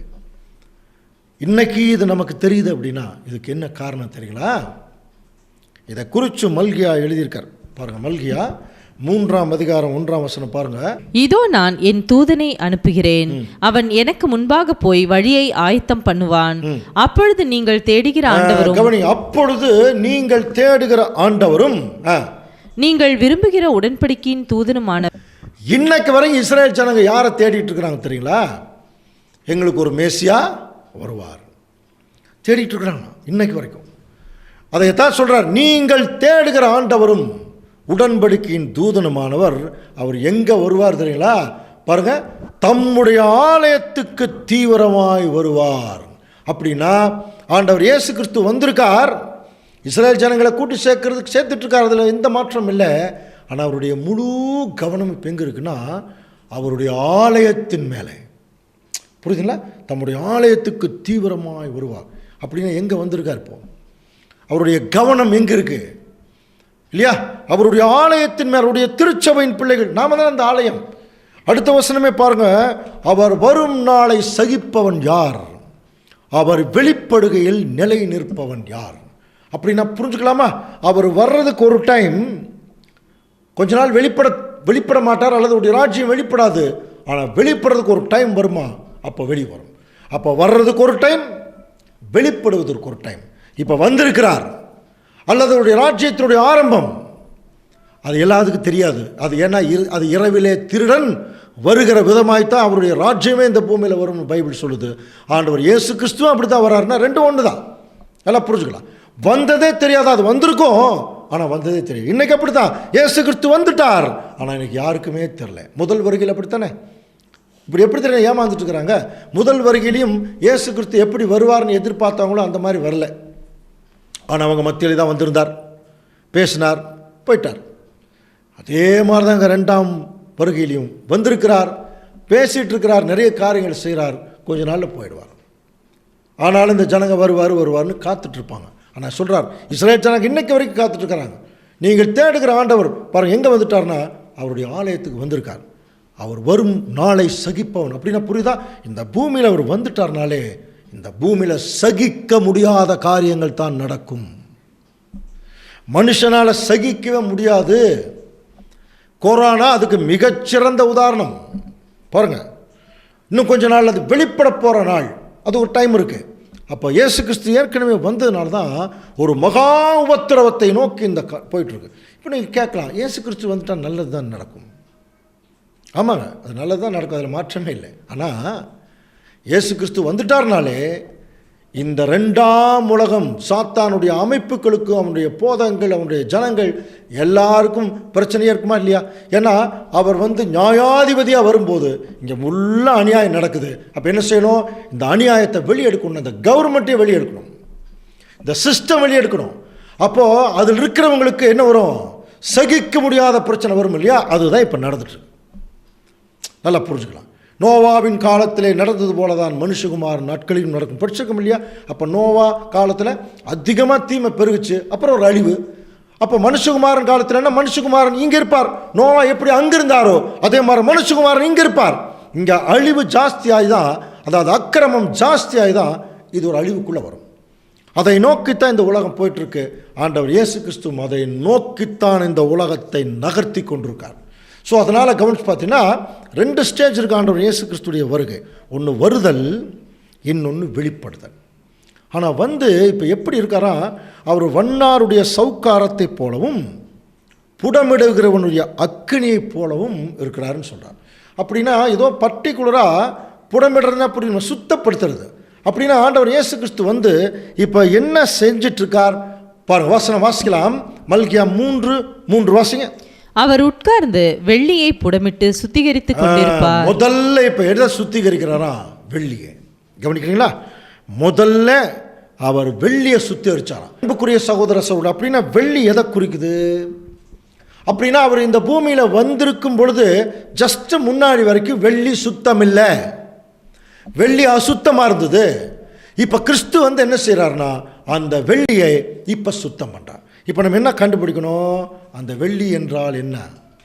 சத்தியம். சங்கீதம் 12:6 படிக்கிறோம், கர்த்தருடைய சொற்கள் மண் குகையிலே 7 தரம் உருக்கி புடமிடப்பட்ட வெள்ளி கொப்பான சுத்த சொற்கள். படிச்சிருக்கோம் இல்லையா? அப்போ அன்புக்குரிய சகோதர சகோதரி, ஆண்டவர் இயேசு கிறிஸ்து 2ஆம் வருகையில் வருவதற்கு முன்னால் வரைக்கும் இந்த சுத்த சொற்கள் அசுத்தமாக இருந்துதான். புரியுதா? அந்த வெள்ளி எதை குறிக்கணும்? Total Bible. அது என்றைக்குமே அசுத்தமாக இருக்காது, அசுத்தப்படுத்திட்டாங்க. போப்பு மார்க்கம் 12 நூற்றாண்டுகளா, புரியுதுங்களா? அந்த சரித்திரங்களை நீங்கள் படித்து பாருங்கள். பைபிளை கீழே போட்டு புதைச்சிட்டாங்களாம். இதை படிக்கக்கூடாதுங்கிறதுக்காகவே எபிரேய கிரேக்க மொழியில் இருந்த பைபிளை லத்தீன் மொழிக்கு டிரான்ஸ்லேட் பண்ணாங்க. அப்புறம் இருந்து பாருங்கள், லத்தீனில் தான் மார்ட்டின் லூதர் படித்தார். படித்து இவங்க தான் தப்புன்னு சொல்லி அவங்க மேலே குற்றச்சாட்டு சொன்னார், போப்பு மார்க்கத்து மேலே. அப்படின்னா பாருங்கள், இந்த 12 நூற்றாண்டுகள் பைபிளே இல்லைங்க இந்த பூமியில். பைபிள் டாக்டரினையை அசுத்தம் பண்ணிட்டாங்க. ஆண்டவர் இயேசு கிறிஸ்து இன்னைக்கு 2ஆம் வருகையில் வந்ததுனால தாங்க இன்னைக்கு நம்ம எப்படி தெரியுமா சுத்தமான சத்தியம் எப்படி தெரியுமா கிடைச்சிருக்கு. கவனிக்கிறீங்களா? ஹவு டு ஸ்டடி பைபிள், வேதாகமத்தை முறையாக கற்பது எப்படி. 1ஆம் உலகம், 2ஆம் உலகம், 3ஆம் உலகம், 3 வழிகள், 5ஆம் உலக பேரரசு, மீன் வலை, கிறிஸ்துவின் சபை எப்படி இருக்கும், ஸ்திரீயின் வித்துன்னா என்ன, அந்தி கிறிஸ்து யார், கிளியரா இருக்கு பைபிள். பிதா யார், குமாரன் யார், பரிசுத்தாவினா என்ன படிச்சிருக்குமா? 3 அறுவடைகள், மகா பரிசுத்தமான விசுவாசம், புரியுதுல, தெளிந்த நீரோடை போல சத்தியங்கள் அழகாக வந்திருக்கு. 1 2 3 4 5 6 அப்படி வந்திருக்கு. எப்படி வந்துச்சு? சும்மா வரலிங்க. ஆண்டவர் இயேசு கிறிஸ்து 2ஆம் வருகையில் வந்ததுனால தான் அவர் முதல்ல சத்தியத்தை வெளியெடுத்து சுத்தம் பண்ணாராம். இன்னைக்கு அதனால தான் சுத்தமான சத்தியங்களாக நம்ம இப்போ என்ன பண்ணிட்டு இருக்கிறோம், பார்த்துட்டு இருக்கிறோம். புரியுதுங்களா? இது ஃபர்ஸ்ட் பாயிண்ட். 2வது அடுத்தது யாரை சுத்தம் பண்ணுறார் பாருங்க. மல்கியா 3 பாருங்க. அவர் உட்கார்ந்து வெள்ளியை புடமிட்டு சுத்திகரித்து கொண்டிருப்பார். அவர் லேவியின் புத்திரரை சுத்திகரித்து, அடுத்தது யாரை சுத்தம் பண்ணுறார்? இந்த சத்தியம் யாருக்குள்ள போகுதோ அவர்கள் லேவியராக மாற வேண்டும். லேவியர்னா புரியுதா? லேவினா சேருதல். இந்த உலகத்தை விட்டு தேவனிடத்தில் யாரெல்லாம் சேரக்கூடிய பிள்ளைகளாக இருக்கிறாங்களோ அவர்களை கர்த்தருடையவர்களாக இருக்கும் படிக்கும், நீதியாய் காணிக்கையை தேவனுக்கு அவங்க செலுத்தும் படிக்கும் அவர்களை பொன்னைப் போலவும் வெள்ளியைப் போலவும் புடமிடுவார். அந்த லேவியன் புத்திரர் யார் தெரியுங்களா? இன்றைக்கு யார் தெரியுமா? உயிரோடு இருக்கக்கூடிய அவருடைய சபை நாம தாங்க, நாம தான். இந்த லேவியன் புத்திரர் தான் இப்போ என்ன பண்ணிட்டு இருக்காருன்னா சத்தியங்கள் மூலம் சுத்திகரிக்கிறார். இன்னும் வேற மாதிரி சொல்லணும்னா அந்த பாருங்க, வெள்ளியைப் போலவும் பொன்னைப் போலவும். அப்போ பொண்ணு வெள்ளியெல்லாம் எதில் சோதிக்கப்படும்? நெருப்பு. இதுக்கெல்லாம் விளக்கம் பார்த்துருக்கோம் இல்லையா? இந்த சத்தியத்துக்குள்ள வரக்கூடிய தேவனுடைய பிள்ளைகளே நல்லா புரிஞ்சுங்க. என்றைக்கு இந்த சத்தியத்தை நீங்கள் ஏற்றுக்கொண்டீர்களோ அன்னைக்கே அசத்தியத்துக்கு விரோதமான போராட்டம் ஆரம்பிச்சிடும். நிறைய போராட்டங்கள், அவமானங்கள், துன்பங்கள் வரும். சகிக்கணும். அவரோட பாடுகளை சகித்தால் அவரோட ஆளுகையும் செய்யலாம். அப்போ இது ஒரு உண்மை கிறிஸ்தவனுக்கு தெரியணுங்க. சத்தியம் என்னன்னு தெரிஞ்சு அதுக்குள்ள நடக்க ஆரம்பிச்சிட்டாலே கட்டாயமாக நிறைய துன்பம் வரும். தீமோத்தேயுக்கு பவுல் எழுதுகிறார், அன்றியும் கிறிஸ்து இயேசுவுக்குள் தேவபக்தியாய் நடக்க மனதாயிருக்கிற யாவரும் துன்பப்படுவார்கள். 1 தீமோத்தேயு 3:12 படிச்சிருக்கிறோம். புரியுதுல்ல? யாவரும் துன்பப்படுவார்கள். அப்போ நடக்க மனசார்ந்தாலே துன்பம். அப்படின்னா நடந்தா அப்போ இதை உணரக்கூடிய தேவனுடைய பிள்ளைகள் ஆண்டவர் இயேசு கிறிஸ்துடைய பிரசன்னத்தை அவரோட போய் சேர்வதை எதிர்பார்த்து கொண்டிருக்கிற பிள்ளைகள் தான் இன்றைக்கு உயிரோடு இருக்கிற திருச்சபை. இவங்களைத்தான் பைபிள் சொல்லுது, பின்பு உயிரோடு இருக்கும் நாமும் கர்த்தருக்கு எதிர்கொண்டு போக மேகங்கள் மேல் அவர்களோட, ஏற்கனவே அவரோட இருக்கிறாங்க இல்லையா உயிர்த்தெழுந்த திருச்சபை, குளோரிஃபைடு சர்ச், அவங்களோட நாமும் சேர்ந்து கொள்ளலாம். ஸோ இந்த ஒரு விஷயத்தை இப்போ கூட நம்ம எதை வச்சு தான் பார்க்குறோம் அப்படின்னா அடையாளங்கள் மூலமாகவும் வசனத்தில் சொல்லியிருக்கிற வசனங்களுடைய அடையாளங்கள் மூலமாக தான் பார்க்குறோம். இது 2வது ஸ்டேஜில் நம்ம இருக்கிறோம். அதனால தான் நமக்கு ஒரு ரகசியத்தை பவுல் எழுதுறார் பாருங்க. இதோ 1 கொரிந்தியர் 15:51 வாசிங்க.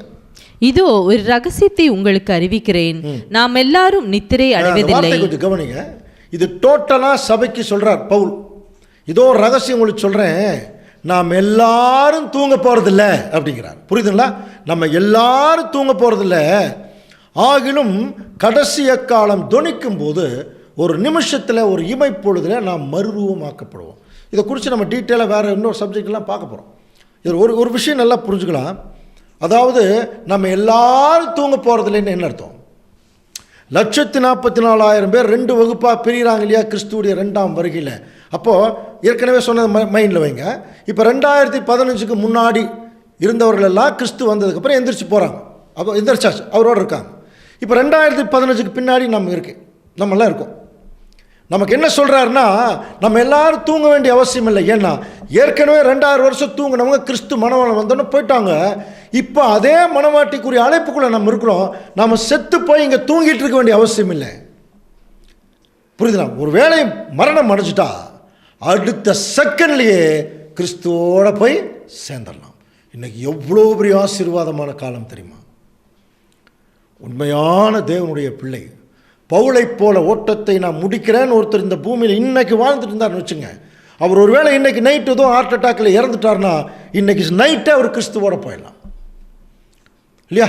அப்படின்னா தேவனுடைய திருச்சபையின் பிள்ளைகள் இன்னைக்கு உயிர் வாழ்றதும் அவருடைய மகா பெரிய கிருபை, அவர்கள் மரணமாகிறதும் கிருபை தான். அப்போது மரணத்தை எதிர்பார்த்துட்டு இருப்பாங்க, மரணத்தை கண்டு பயப்பட மாட்டாங்க.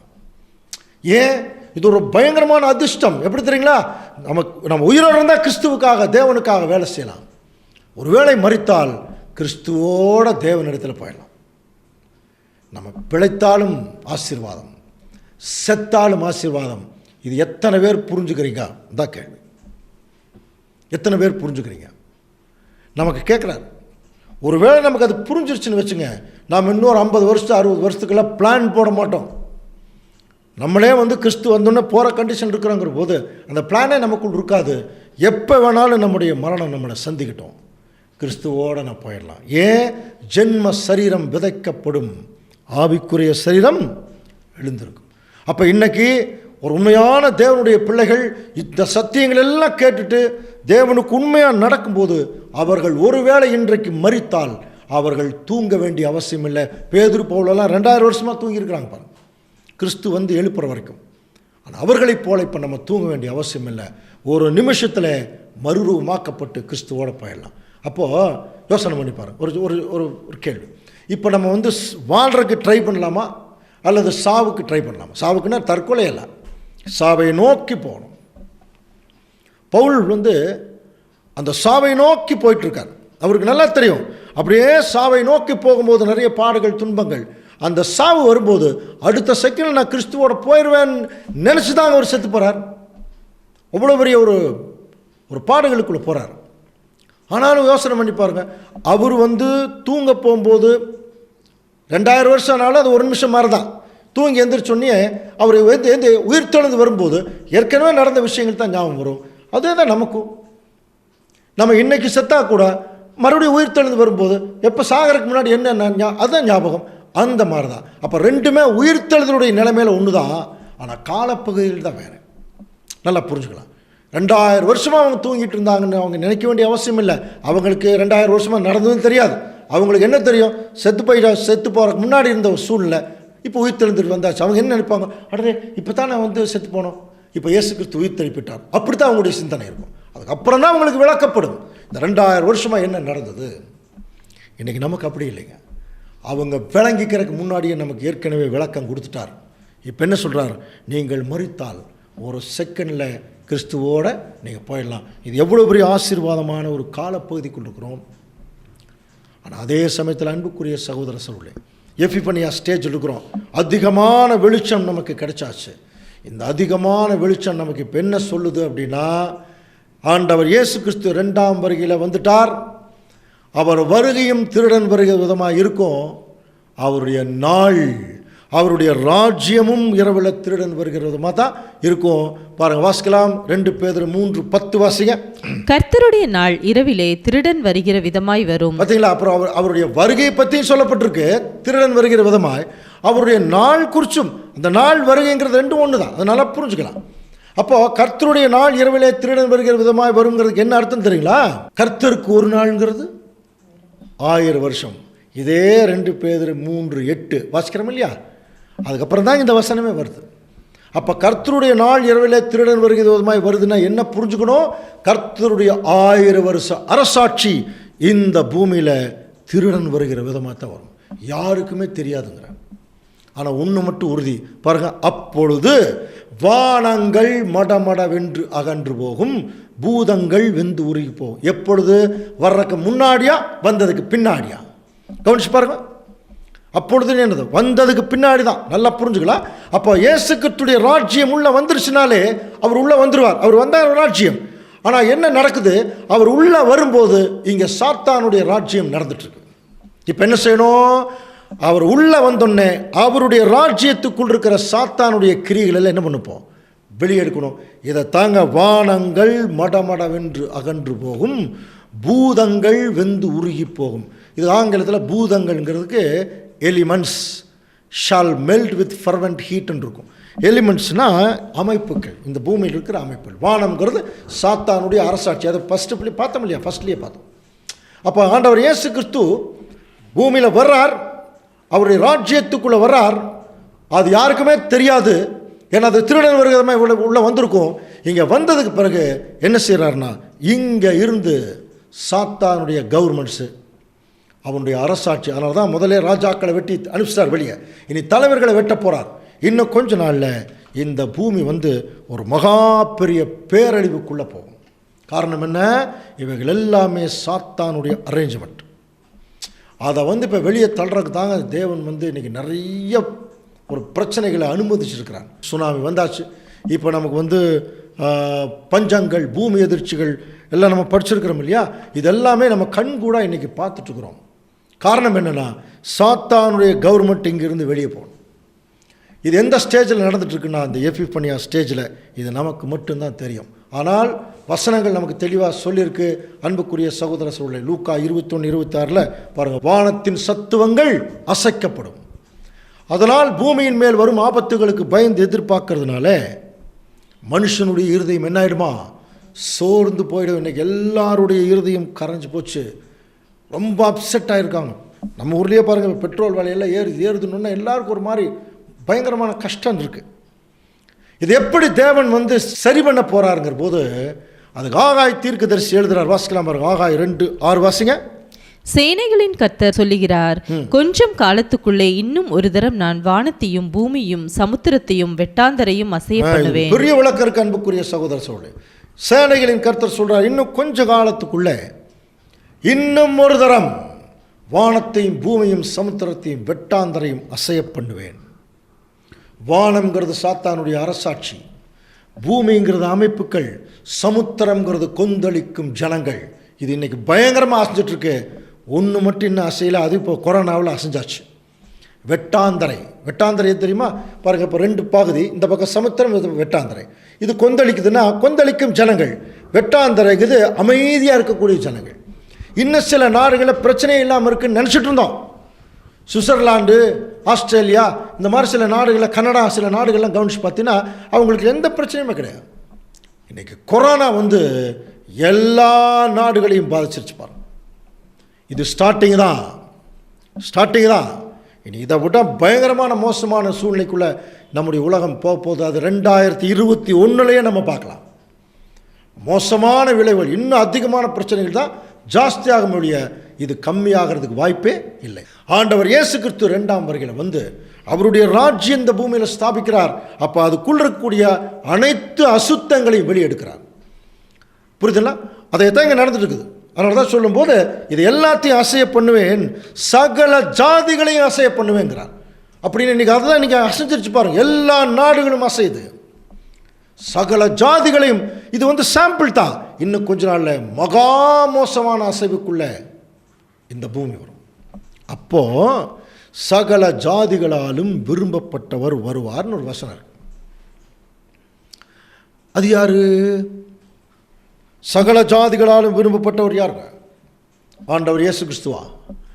இயேசு கிறிஸ்து வர்றதை கிறிஸ்தவர்களே விரும்புறதில்லை நிறைய பேர், இல்லையா? அப்படின்னா சகல ஜாதிகளாலும் விரும்பப்பட்டவர். இது ஆங்கிலத்தில் பார்த்தீங்கன்னா the desire of all nations shall come அப்படின்னு இருக்கும். அதாவது சகல ஜாதிகளை அசையும் போது சகல ஜாதிகளும் விரும்பினது வருமா? அப்போது இந்த பூமியில் இயேசு கிறிஸ்து வர்றதை யாரும் விரும்புறது இல்லைங்க. ஆனால் ஒரு நல்ல ஆட்சி வராதான்னு விரும்புகிறாங்களா இல்லையா? ஒரு நல்ல தலைவர் இருக்க மாட்டாங்களா? அதனால தான் இன்றைக்கி அலையிறாங்க. எலெக்ஷன் வரும்போது யாராவது நமக்கு நன்மை செய்வாங்களா இல்லையா? அந்த நல்ல ஆட்சி வராதான்னு விரும்புகிறாங்க. இதை திருவிழியம் பைபிளில் ரொம்ப கிளியராக இருக்கு பாருங்க. அப்பொழுது வேற்றினத்தார் அனைவரின் விருப்பத்துக்குரியவைகளும் இங்கு வந்து சேரும். எல்லா ஜனங்கள் என்ன எதிர்பார்க்குறாங்கன்னா, ஒரு நல்ல ஆட்சியை எதிர்பார்க்குறாங்க இல்லையா? அப்போ அந்த நல்ல ஆட்சி வெளிப்படையாக இந்த பூமியில் எப்போ தெரியுங்களா வரும்? ஆண்டவர் இயேசு கிறிஸ்து வந்ததுக்கு பிறகு வராது. அவர் வந்திருப்பார், அது மறைஞ்சுதான் இருக்கும். அந்த ராஜ்யம் வெளியே வரல. இன்னும் வர்றக்கு ஒரு டைம், வெளிப்படுத்துறதுக்கு ஒரு டைம் சொன்னேன் இல்லையா? அப்போ இன்னும் வெளியே வரல. ஏன் வெளியே வரலைன்னா, ராஜாக்கள் இன்னும் ரெடி ஆகலை. ரெடியானா வந்திருக்குது. படித்தவன் இரவிலே திருடன் வருகிற விதமாக ஒரு படிச்சிருக்க முடியாது, வந்தாச்சு. ஆனால் ஏன் இன்னும் வெளிப்படலை? 1,44,000 பேருடைய லக்கம் என்னைக்கு பூரணப்படுகிறதோ அன்னைக்கு வெளிப்படுமா அந்த ராஜ்யம். சரியா? ஸோ அன்புக்குரிய சகோதர சகோதரிகளை கவனிக்கலாம். இது அது வெளிப்படக்கூடிய டைம் தாங்க அப்போகாலிப்சிஸ். எல்லா ஜனங்களுக்குமே அது தெரியுமா? அப்படின்னு இப்போ என்ன நடந்துட்டுருக்கு? இதையத்தான் ரோமர் 8:19 சொல்கிறார். மேலும் தேவனுடைய புத்திரர் வெளிப்படுவதற்கு சிருஷ்டியானது இந்த உலகமே மிகுந்த ஆவலோடு காத்துட்ருக்கான். தேவனுடைய புத்திரர் தெரியுங்களா? 1,44,000 பேர். இந்த திருச்சபை ஜனங்க வெளியே வர்றதுக்கு இந்த உலகமே வெயிட் பண்ணிகிட்ருக்கான். ஏன் வெளியே வரல? இன்னும் அந்த லக்கம் முடியல. ஏன் முடியல? இன்னைக்கு தான் பாருங்கள், ஒரு சில பிள்ளைகள் கேட்டுட்ருக்கிறீங்க, உங்களில் யாராவது 2 பேர் 3 பேர் 1,44,000 பேர் ஆகலாம். அதற்காகத்தாங்க தேவன் இன்னைக்கு இந்த சப்ஜெக்டை எல்லாருக்கும் அந்த வாய்ப்பை கொடுத்துருக்கார். ஒருவேளை அது நீங்களாக இருந்து, அந்த கடைசி ஆள் நீங்களாக இருந்தீங்கன்னா, உங்களுடைய கோர்ஸ் நீங்கள் முடிக்கும்போது இந்த ஒட்டுமொத்த உலகத்திற்கும் ஆண்டவர் இயேசு கிறிஸ்து ஒரு முடிவை கொடுத்துருவார். அதுக்கப்புறம் கண்ணுக்கு தெரிகிற ராஜ்யம் இந்த பூமியில் வெளிவரும். அது அப்போ தான் தெரியுமா வெளியே? அதைத்தான் சொல்லும்போது ஏசாயா 52:10 வாசிக்கலாம். எல்லா ஜாதிகளின் கண்களுக்கு முன்பாகவும் கர்த்தர் தம்முடைய பரிசுத்த புயத்தை வெளிப்படுத்துவார். எதை குறிக்குதுன்னா, அவருடைய திருச்சபையின் பிள்ளைகள் சொல்றார், எல்லா ஜாதிகளின் கண்களுக்கு முன்பா. அப்போ வெளிப்படையான ஒரு ராஜ்யம் வெளியே வரும். இதையத்தான் நம்ம ஏற்கனவே நியாய தீர்ப்பின் நாள் சப்ஜெக்ட் படிச்சிருக்கோம் இல்லையா? கிறிஸ்துவுடைய 1000 ஆண்டு அரசாட்சியினுடைய வெளிப்பாடு. ஸோ அந்த வெளிப்படையான ஒரு காரியம் வரும்போது இப்போ பாருங்க 2 தெசலோனிக்கர், இதுதான் அப்போகாலிப்சிஸ். வாசிக்கலாம். 1:7. தேவனை அறியாதவர்களும் நம்முடைய கர்த்தராகிய இயேசு கிறிஸ்துவின் சுவிசேஷத்திற்கு கீழ்ப்படியாதவர்களுக்கும் நீதியுள்ள ஆக்கினியை செலுத்தும் படிக்கு. இந்த வசனம் கொஞ்சம் கூர்மையாக கவனிங்க. தேவனை அறியாதவர்களுக்கும், உலக ஜனங்கள், நம்முடைய ஆண்டவர் கர்த்தர் இயேசு கிறிஸ்துவுடைய சுவிசேஷத்துக்கு கீழ்ப்படியாதவர்களுக்கும், கிறிஸ்தவ ஜனங்கள், நீதியுள்ள ஆக்கினியை. நீதியுள்ள ஆக்கினைனா ஜட்ஜ்மெண்ட்டு, ஒரு நியாயமான ஜட்ஜ்மெண்ட்டை ஆண்டவர் இயேசு கிறிஸ்து கொடுப்பாராம். எப்போ தெரியுமா?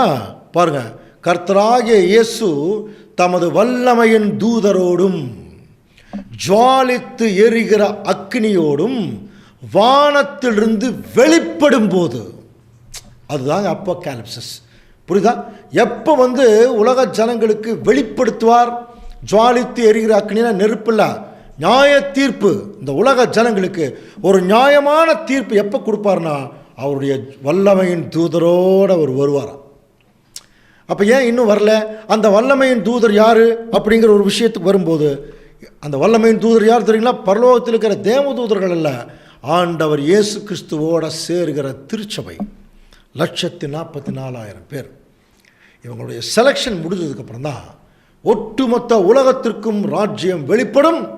தன்னுடைய பிள்ளைகளையும் அவர் வெளிப்படுத்தி காட்டுவார். அதுதான் வெளிப்படுத்தணும். புரியுதுங்களா? இந்த 3 ஸ்டேஜ். இந்த 3 ஸ்டேஜ் இந்த பூமியில் எப்படி நடக்குதுங்கிறதுக்கு நமக்கு ஒரு சின்ன ஒரு படத்தில் நம்ம விளக்கலாம். என்னென்னு பாருங்கள். ஃபஸ்ட்டு ஆண்டவர் இயேசு கிறிஸ்து வந்துட்டார். அது ஒரு நைட் 12 மணி மாதிரி அப்படி வச்சுக்க. ஆச்சரியம் என்னென்னு இன்னும் கொஞ்சம் நேரத்தில் தெரிஞ்சிடும் அவர் எந்த டைமில் வர்றாருன்னு. அப்போது அதுதான் பெருஷியா. எபிஃபனியாங்கிறது காலையில் 5 மணி மாதிரி. ஒரு சிலர் எந்திரிச்சிருவாங்க, ஆனால் எல்லாருமே தூங்கிட்டு இருப்பாங்க. இன்றைக்கி நம்ம இருக்கிற ஸ்டேஜ் அதுதான், எபிஃபனியா ஸ்டேஜ் தான். நல்லா புரிஞ்சுக்கலாம். ஏற்கனவே வந்துட்டார். இப்போ அது வந்தபோது ஒரு சில காலங்கள் அவர் வந்ததே தெரியாது. உயிர்த்தெழுதல் நடந்ததும் தெரியாது. ஆனால் இப்போ அப்படி இல்லை. வேத வசனங்களின் மூலம் ஒரு சில பிள்ளைகள் நம்ம கண்டுபிடிச்சாச்சு. இயேசு கிறிஸ்து வந்தாச்சு, பரிசுத்தவான்கள் உயிர்த்தெழுந்துட்டாங்க. இது அடுத்த ஸ்டேஜ். காலையில் 5 மணி மாதிரி. அடுத்து அப்போகாலிப்சிஸ்ங்கிறது ஒரு 7-8 மணி மாதிரி. சூரியன் மேலே வந்துடும், எல்லாருக்குமே தெரியுமா. அதுதாங்க கண்ணுக்கு தெரிகிற ராஜ்யம். உலக ஜனங்கள் எல்லாருமே அதை கண்டுபிடிப்பாங்க. த அப்போகாலிப்சிஸ். எல்லாத்துக்குமே கிறிஸ்துவுடைய ராஜ்யம் வெளிப்பட தெரியும். அப்படின்னா அன்புக்குரிய சகோதர சகோதரர்களே, ஆண்டவர் இயேசு கிறிஸ்துடைய 2ஆம் வருகையை 3 வார்த்தைகளில் பார்த்தோம் இல்லையா? பெருஷியா, எபிஃபனியா, அப்போகாலிப்சிஸ். இப்போ பெருஷியாங்கிற ஸ்டேஜ் முடிஞ்சிருச்சு. ஏன்னா ஏற்கனவே இயேசு கிறிஸ்து என்ன ஆகிட்டார்? வந்து விட்டார். அப்போகாலிப்சிஸ்ங்கிறது இன்னும் முடியல. ஏன் அப்படின்னா அது இனிமேல் தான் நடக்க போகிற விஷயம். அப்படின்னா இப்போ நாம் இருக்கக்கூடிய பகுதி அந்த எபிஃபனியா ஸ்டேஜ்.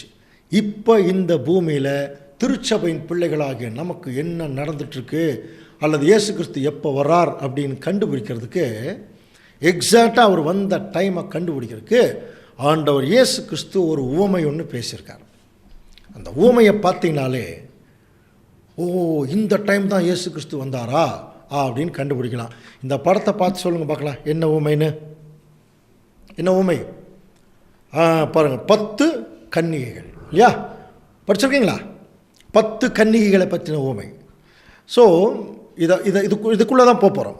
பட் இதுக்கு முன்னால் இந்த 10 கன்னிகைகளை பற்றின உவமை எங்கே இருக்குன்னா மத்தேயு 25ஆம் அதிகாரத்தில் இருக்குது. சரியா? இப்போது நம்ம ஒரு சில வசனங்கள் எங்கிருந்தான் எடுத்திருக்கோம்? மத்தேயு 24ஆம் அதிகாரத்தில் தான் எடுத்திருக்கோம். இப்போ மத்தேயு 24ஆம் அதிகாரத்தினுடைய சிறப்பு என்ன? நல்லா புரிஞ்சுக்கலாம். மத்தேயு 24ஆம் அதிகாரத்தில் என்ன இருக்குது? விசேஷமாக என்ன இருக்குன்னா, ஆண்டவர் இயேசு கிறிஸ்து 2ஆம் வந்திருப்பதற்குரிய அடையாளங்கள். மத்தேயு 24ஆம் அதிகாரமே ஆண்டவர் இயேசு கிறிஸ்துடைய 2ஆம் வருகையை பற்றி சொல்லப்படுகிற தீர்க்க தரிசனம். சரியா? ஓகே. ஸோ அது ரொம்ப முக்கியமாக நம்ம கவனிக்கலாம். இது மத்தேயு 24ஆம் அதிகாரத்தில். இப்போது மத்தேயு 25ஆம் அதிகாரத்தில் தான் அந்த 10 கன்னிகளுடைய உவமை இருக்குது. கவனிக்கிறீங்களா? அந்த உவமை எப்படி தேவன் ஆண்டவர் இயேசு கிறிஸ்து ஸ்டார்ட் பண்ணுறாரு ரொம்ப முக்கியமான விஷயம். வாசிக்கலாம் பாருங்கள். மத்தேயு 25ஆம் அதிகாரம் 1ஆம் வசனம். அப்பொழுது பரலோக ராஜ்யம் தங்கள் தீவெட்டிகளை பிடித்து கொண்டு மணவாளனுக்கு எதிர்கொண்டு போக புறப்பட்ட 10 கன்னிகைகளுக்கு ஒப்பாயிருக்கும். இந்த நிகழ்ச்சியை இப்போ கொஞ்சம் சுருக்கமாக நம்ம பார்த்துருவோம். நீங்கள் தயவுசெய்து வீட்டில் நல்லா படிங்க இல்லையா? படித்து பாருங்கள், அப்போ ஓரளவுக்கு புரியும். இந்த வசனம் எப்படி ஆரம்பிக்குது? அப்பொழுது அப்படின்னு ஆரம்பிக்குது. எப்பொழுது கேள்வி வரும் இல்லையா? ஸோ எப்பொழுதுன்னா இதுக்கு முந்தின அதிகாரம் இருக்கு, 24ஆம் அதிகாரம். அது எடுத்து சொல்லுது ஆண்டவர் இயேசு கிறிஸ்துடைய 2ஆம் வருகை. இப்போ அப்பொழுதுன்னு ஆரம்பிக்கிறாங்க. என்ன புரிஞ்சுக்கணும்? ஆண்டவர் இயேசு கிறிஸ்துடைய 2ஆம் வந்திருக்குதின் பொழுது அல்லது வருகையின் பொழுது ஏதோ ஒரு விஷயம் நடக்க போகுது. அதை நடக்கிறத ஒரு தீர்க்க தரிசன உவமையாக ஆண்டவர் இயேசு கிறிஸ்து பேசியிருக்கார். அதனால தான் அப்பொழுதுன்னு ஆரம்பிக்கிறார். விசேஷமாக இந்த தீர்க்க தரிசனம் உவமை ஆண்டவர் இயேசு கிறிஸ்துடைய 2ஆம் வருகையின் காலத்தில் நடக்க போகுதான். அதை நம்ம புரிஞ்சுக்கிறதுக்காகவே அந்த தீர்க்க தரிசனத்தை ஒரு உவமையாக பேசியிருக்கார். இது பாருங்கள், இது நடந்த நிகழ்ச்சி அல்லது இதை சொல்லிட்டு இருக்கும்போது நடக்க போகிற நிகழ்ச்சியை தான் சொல்கிறார். அப்போது பரலோக ராஜ்யம் தங்கள் தீவெட்டிகளை பிடித்து கொண்டு மணவாளனுக்கு எதிர்கொண்டு போக, நமக்கு தெரியும் இல்லையா? மணவாளன் கிறிஸ்து 2ஆம் வருகை எதிர்கொண்டு போக புறப்பட்ட 10 கன்னிகை. அதில் 5 பேர் யாருங்க? புத்தி உள்ள கன்னிகை. 5 பேர் புத்தி இல்லாதவங்க. 10 பேர்த்துக்கிட்டையுமே தீவெட்டி இருக்கு. ஆனால் புத்தி உள்ள கன்னிகைகிட்ட மட்டும் என்ன இருக்கு? பாத்திரமும் எண்ணெயும் இருக்கு. ரெடியாக இருக்கிறாங்க. ஸோ இவர்கள் 10 பேருமே மணவாளன் வர்றதுக்கு ரெடியாக காத்துட்டு இருக்கும்போது என்ன ஆயிடுச்சா? படிச்சிருக்கீங்களா? மணவாளன் வர தாமதித்த போது, இவங்க எதிர்பார்த்து இருந்திருக்காங்க மணவாளன் வருவார்னு. மணவாளன் வர தாமதித்த போது 10 பேருமே தூங்கிட்டாங்க. நல்லா கவனிங்க, 10 பேருமே தூங்கிட்டாங்க. திடீர்னு பாருங்க, அடுத்த வசனம் வாசிக்கலாம். மத்தேயு 25:6. நடு ராத்திரியிலே இதோ மணவாளன். நடு ராத்திரியிலே, புரியுதா? இதோ மணவாளன் வருகிறார் அப்படின்னு இருக்கு இல்லையா? ஆங்கிலத்தில் இதோ மணவாளன் வருகிறாருங்கிற வார்த்தையே இல்லை, இதோ மணவாளன், behold the bridegroom அப்படி தான் இருக்கும். அப்படின்னு என்ன, இதோ மணவாளன் வந்தாச்சுன்னு அர்த்தம். இதோ மணவாளன் அர்த்தம், வந்தாச்சு. அப்போ எப்போ அந்த ஊமையில் என்ன சொல்லப்பட்டிருக்குன்னா, மணவாளன் எப்போ வராரா, நடு ராத்திரியில். சரியா? அப்படின்னா அன்புக்குரிய சகோதர சகோதரிகளே, ஆண்டவர் இயேசு கிறிஸ்து இந்த பூமியில் வரக்கூடிய ஒரு டைமை ஒரு தீர்க்க தரிசனமாக நமக்கு என்ன சொல்லப்பட்டிருக்குன்னா, ஆண்டவர் இயேசு கிறிஸ்து எப்போ தான் வராரா, நடு ராத்திரியில். சரியா? அப்படின்னா இவங்க மணவாளன் வருவார்னு போய் காத்திருந்தாங்க. மணவாளன் வர தாமதிச்சிருச்சு, தூங்கிட்டாங்க இல்லையா? இது நடக்க போகிற ஒரு தீர்க்க தரிசனம். அன்புக்குரிய சகோதர சகோதரர்களே, என்ன தெரியுங்களா, ரொம்ப ஆச்சரியமான ஒரு விஷயம் இந்த பூமியில் நடந்துதான். அதுக்கப்புறம் இவங்க என்ன ஆயிட்டாங்கன்னா, தூங்கிட்டாங்க. திடீர்னு பார்த்தா நடுராத்திரியில் தான் மணவாளன் வந்திருக்கார். அப்போ இவங்க எப்போ தூங்கியிருப்பாங்க, எப்போ எதிர்பார்த்துருப்பாங்க? நல்லா புரிஞ்சுக்கலாம். அந்த நடுராத்திரிக்கு முன்னாடி தான் இயேசு கிறிஸ்து வருவார், மணவாளன் வருவார்னு எதிர்பார்த்துட்டு வந்திருக்காங்க. எதிர்பார்ப்பு என்ன ஆயிடுச்சுன்னா ஏமாற்றம் ஆயிடுச்சு, அதனால் தூங்கிட்டாங்க. இது ஏதோ ஒரு உவமையாக சொல்லப்பட்டிருக்குன்னு நினைக்கிறீங்களா? உமையாக மாத்திரம் சொல்லப்படவில்லை அன்புக்குரிய சகோதர சகோதரர்களே. இந்த சொல்லப்பட்டிருக்கிற ஊமையில் சொல்லப்பட்ட தீர்க்க தரிசனம் இந்த பூமியில் நடந்திருக்கு. எப்போ தெரியுங்களா அன்புக்குரிய சகோதர சகோதரர்களே, கொஞ்சம் ஞாபகம் வச்சுங்க. போப்பு மார்க்கம் 12 நூற்றாண்டுகளாக இந்த பூமியில் பைபிளையே புதைச்சிட்டாங்க. அப்புறம் நமக்கு தெரியும் இல்லையா, அந்தி கிறிஸ்து சப்ஜெக்டில் படிச்சிருக்க இல்லையா, 1799 வருஷம் நெப்போலியன் போப்பை அரெஸ்ட் பண்ணும்போது போப்பினுடைய உலகளாவிய அதிகாரம் போயிடுச்சு. அதுக்கப்புறம் 1800 வருஷம், 1800 வருஷங்கள் பைபிள் உலகமெங்கும் அவரவர்கள் மொழியில் நிறைய டிரான்ஸ்லேட் ஆக ஆரம்பிச்சது. மொழிபெயர்ப்புகள் அதிகமாச்சு. மொழிபெயர்ப்புகள் மட்டும் அதிகமாகலை, அதை பின்பற்றக்கூடிய சபைகளும் நிறைய பெருக ஆரம்பிச்சது. அதில் முக்கியமான சபைகள் எல்லாம் பார்த்தீங்கன்னா அட்வென்டிஸ்ட்டு, பேப்டிஸ்ட்டு, பென்டிகாஸ்டல் மிஷன். அதெல்லாம் பென்டிகாஸ்டல் கூட கொஞ்சம் பின்னாடி வந்தது. அட்வென்டிஸ்ட்டு, பேப்டிஸ்ட்டு இந்த அமைப்புகள் தாங்க ரொம்ப அதிகமாக. ஆங்கிலிக்கன் சர்ச்சஸ்ஸு இதெல்லாம் தான் அதிகமாக அங்கே பெருக ஆரம்பிக்கும் போது, அதில் ஒரு பேப்டிஸ்ட் ப்ரீச்சராக இருந்தவர் ஒருத்தர் இருந்தாருங்க. அவர் பேர் தான் வில்லியம் மில்லர். புரியுதுங்களா? இவர் நார்த் அமெரிக்கா ஃபுல்லாக ரவுண்ட் அடிச்சிருக்கார். ஸோ இவர் கவனிச்சு பார்த்தீங்கன்னா, இவர் ஒரு பெரிய ப்ரீச்சர். பைபிளெல்லாம் டிரான்ஸ்லேட் பண்ணும்போது இவங்க எல்லாருமே பைபிளை நல்லா படித்தாங்க. நல்லா படிச்சுட்டு அவங்க சர்ச்சில் செவன்த் டே அட்வென்டிஸ்ட் எல்லாம் படிக்கணும் இல்லையா, அதில் நிறைய ப்ரொபகண்டா பண்ண ஆரம்பிக்கிறாங்க. நிறையா சத்தியங்கள் பேசணுங்க. சத்தியம்னா பெருசாக ஒன்றும் வெளிப்படல, ஆனால் புதுசு புதுசாக அந்த வசனங்கள் இருக்கிறத கவனிக்கும்போது இவர் என்ன பண்ணியிருக்கார், தானியேல் தீர்க்க தரிசன புஸ்தகத்தில் 2300 ராப்பகல் அப்படின்னு ஒரு பெரிய தீர்க்க தரிசனம் இருக்குது. அது ஒரு வேளை தேவனுக்கு சித்தமாக இருந்தால் வரக்கூடிய நாட்களில் பார்க்கலாம். தானியேலுக்கு எதிர்பார்ப்பு, இந்த இஸ்ரேல் ஜனங்களுக்கு எப்போ விடிவு காலம் வருங்கிறத பற்றி எல்லாம் சொல்லும்போது தானியேலுக்கு ஒரு பெரிய தீர்க்க தரிசனம் அங்கே வெளிப்படுத்தப்பட்டது. அதில் சொல்லுவார், 2300 ராப்பகல் செல்லும், அதற்கப்புறம் பரிசுத்த ஸ்தலம் சுத்திகரிக்கப்படும் அப்படின்னு ஒரு வசனம் இருக்கும். ஸோ இந்த வசனங்கள் எல்லாம் அவர் பார்த்துட்டு, பரிசுத்த ஸ்தலம் எப்போ தான் சுத்திகரிக்கப்படும்னா ஆண்டவர் இயேசு கிறிஸ்து வந்தால் தான் சுத்திகரிக்கப்படும். அப்போது இது எல்லாம் மைண்டில் சுருக்கமாக சொல்கிறேன், இதை மைண்டில் வச்சுக்கிட்டு அவர் என்ன பண்ணுறாருனா, ஒரு குறிப்பிட்ட வருஷத்தில் இயேசு கிறிஸ்து 2ஆம் வருகையில் வரப்போகிறார் அப்படின்னு ப்ரொபகண்டா பண்ண ஆரம்பிச்சாராம், பிரசுரிக்க ஆரம்பிச்சிருக்கார். நிறைய பேர்த்துக்கு தகவல் சொல்ல ஆரம்பிச்சிருக்கார். கவனிக்கிறீங்களா? அதனால் இவருடைய போதகத்தில் நிறைய பேர் ஈர்க்கப்பட்டிருக்காங்க. ஏன்னா 2ஆம் வருகையில் வர்றார் அப்படின்னாலே, அப்போது இவருடைய போதகம் என்ன, 2ஆம் வருகையில் வர்றார், அவர் வந்தோடனே நம்மளை கூட்டிகிட்டு போயிடுவார். இப்போ அந்த 2300 ராப்பகல் தீர்க்க தரிசனங்கள் எல்லாம் கொஞ்சம் பார்த்துட்டு அது 1844 முடியுது அப்படின்னு ஒரு காலக்கணக்கை ஃபிக்ஸ் பண்ணாங்க. அப்போது என்ன பண்ணிட்டார்னா, அந்த காலக்கணக்கை மையமாக வச்சு அன்புக்குரிய சகோதர சகோதரர்களே, வில்லியம் மில்லர் என்ன பண்ணிட்டாருன்னா 1844 வருஷம் அக்டோபர் மாதம் 22ஆம் தேதி ஒரு பெரிய கூட்டத்தை கூட்டினாராம். கூட்டிட்டு ஒரு கடற்கரையில் போய் ஒரு சாயங்காலம் நின்றுட்டான். மணவாளன் வருவார், நம்ம அவர் பின்னாடி போயிடலாம் அப்படின்னு சொல்லி ஒரு பெரிய கூட்டத்தை கூட்டி மணவாளன் வருவார்னு சொல்லி கூட்டினாரு.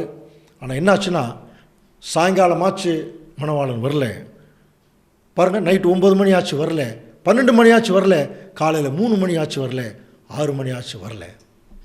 மணவாளன் வரவில்லை. பயங்கரமான டிஸப்பாயின்மெண்ட், ஒரு பயங்கரமான ஏமாற்றம். நிறைய பேர் என்ன பண்ணியிருக்காங்களா, இதெல்லாம் சில கட்டுரைகளை படித்தது தான். தன்னுடைய வீடு வாசல் எல்லாத்தையும் விற்றுட்டு வந்திருக்காங்க, மற்றவங்களுக்கு கொடுத்துட்டு வந்திருக்காங்க, ஃபேமிலியை விட்டுட்டுலாம் வந்துட்டாங்களாம். எதுக்கு? மணவாளன் வந்தோன்னு அவர் கூட போயிடலாம். அப்போ 1844 அக்டோபர் 22ஆம் தேதி போய் நின்னாங்க. மணவாளன் வரல. புரியுதுங்களா? இப்படி ஒன்று நடக்கும்னு தெரிஞ்சுதான் ஆண்டவர் இயேசு கிறிஸ்து அந்த ஓமையை சொன்னார். பாருங்க, 10 கன்னிகள் மணவாளனுக்கு எதிர்கொண்டு போக புறப்பட்ட ஒரு விஷயம் பரலோக ராஜ்யத்தினுடைய நிழலுக்கு ஒப்பா சொன்னார். அப்போது எப்படி இவங்க போய் நின்னாங்க பாருங்க. 10 கன்னிகளும் போய் மணவாளன் வருவார்னு எதிர்பார்த்தாங்க. மணவாளன் வரல. புரியுதுங்களா? தூங்கிட்டாங்க. அதே நிகழ்ச்சி தாங்க 1844 நடந்தது. வில்லியம் மில்லர் எல்லாத்தையும் கூட்டிகிட்டு போய் நிறுத்தினார். மணவாளன் வரல, தூங்கிட்டாங்க அன்னைக்கு. இப்போ என்ன நடந்ததுன்னா, நிறைய பேர் தங்களுடைய மறுபடியும் திரும்ப வாழ்க்கைக்கு போயிட்டாங்களா. சில பேருக்கு பைத்தியம் பிடிச்சிருச்சுன்னு சொல்கிறாங்க, சில பேர் தற்கொலை பண்ணிட்டு கூட செத்து போயிட்டாங்கன்னு சொல்கிறாங்க. இதெல்லாம் எந்த அளவுக்கு உண்மைன்னு தெரியல, ஆனால் சில கட்டுரைகள் மூலம் படித்தது தான். ஆனால் ஒரு பெரிய ஏமாற்றம் ஆயிடுச்சு. ஏன்னா மணவாளன் வரவில்லை. இதை எதற்காக நமக்கு இப்போ சொல்கிறாரு தெரியுங்களா?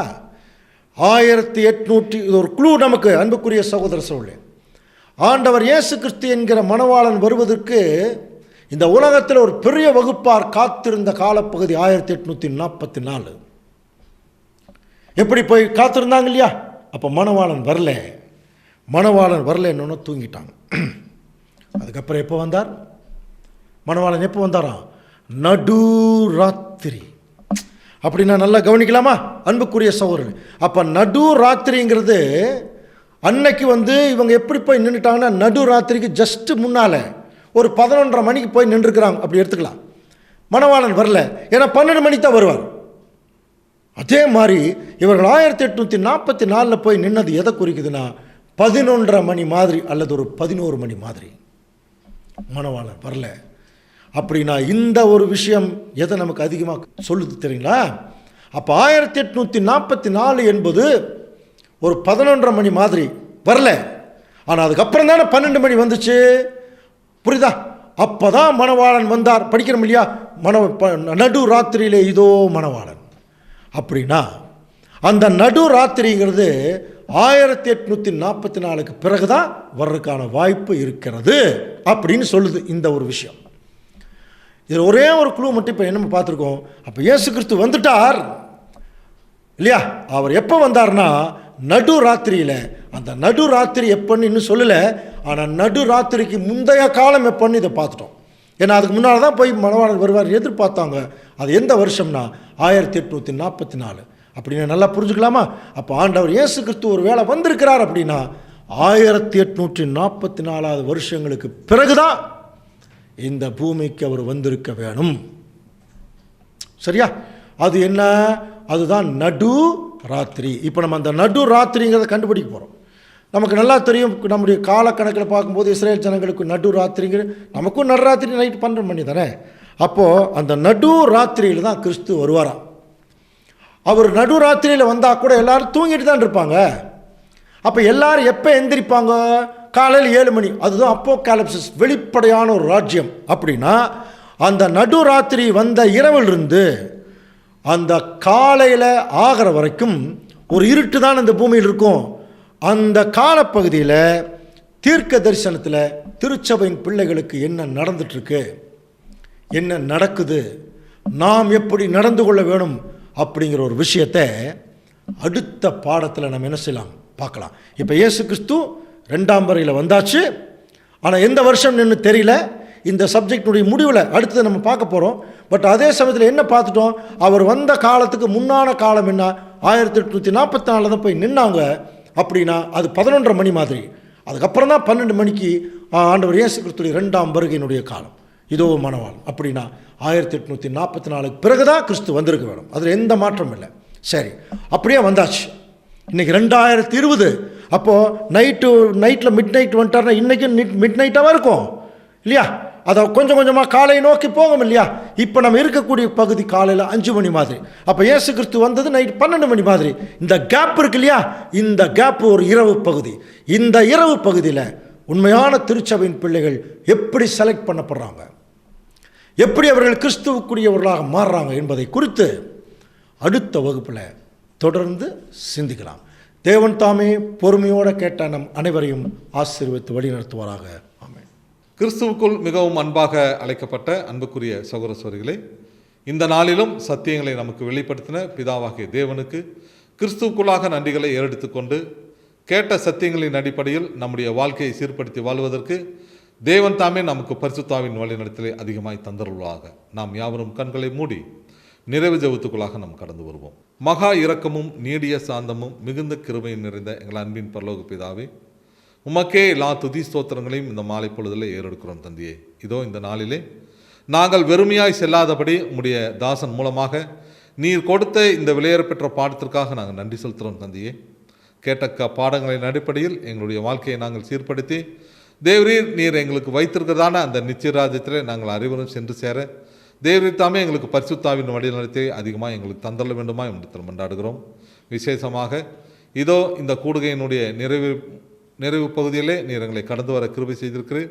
மீண்டுமாக நாங்கள் ஒன்று கூடும் வரைக்கும் உம்முடைய கிருபை எங்களை தாங்கி வழி நடத்த வேண்டும் என்று ஆண்டவராகிய இயேசு கிறிஸ்துவின் மூலமாக இந்த மன்றாட்டுக்களை நாங்கள் பணிவோடு ஏற்கிறோம். எங்கள் பரிசுத்தமுள்ள நல்ல பிதாவே,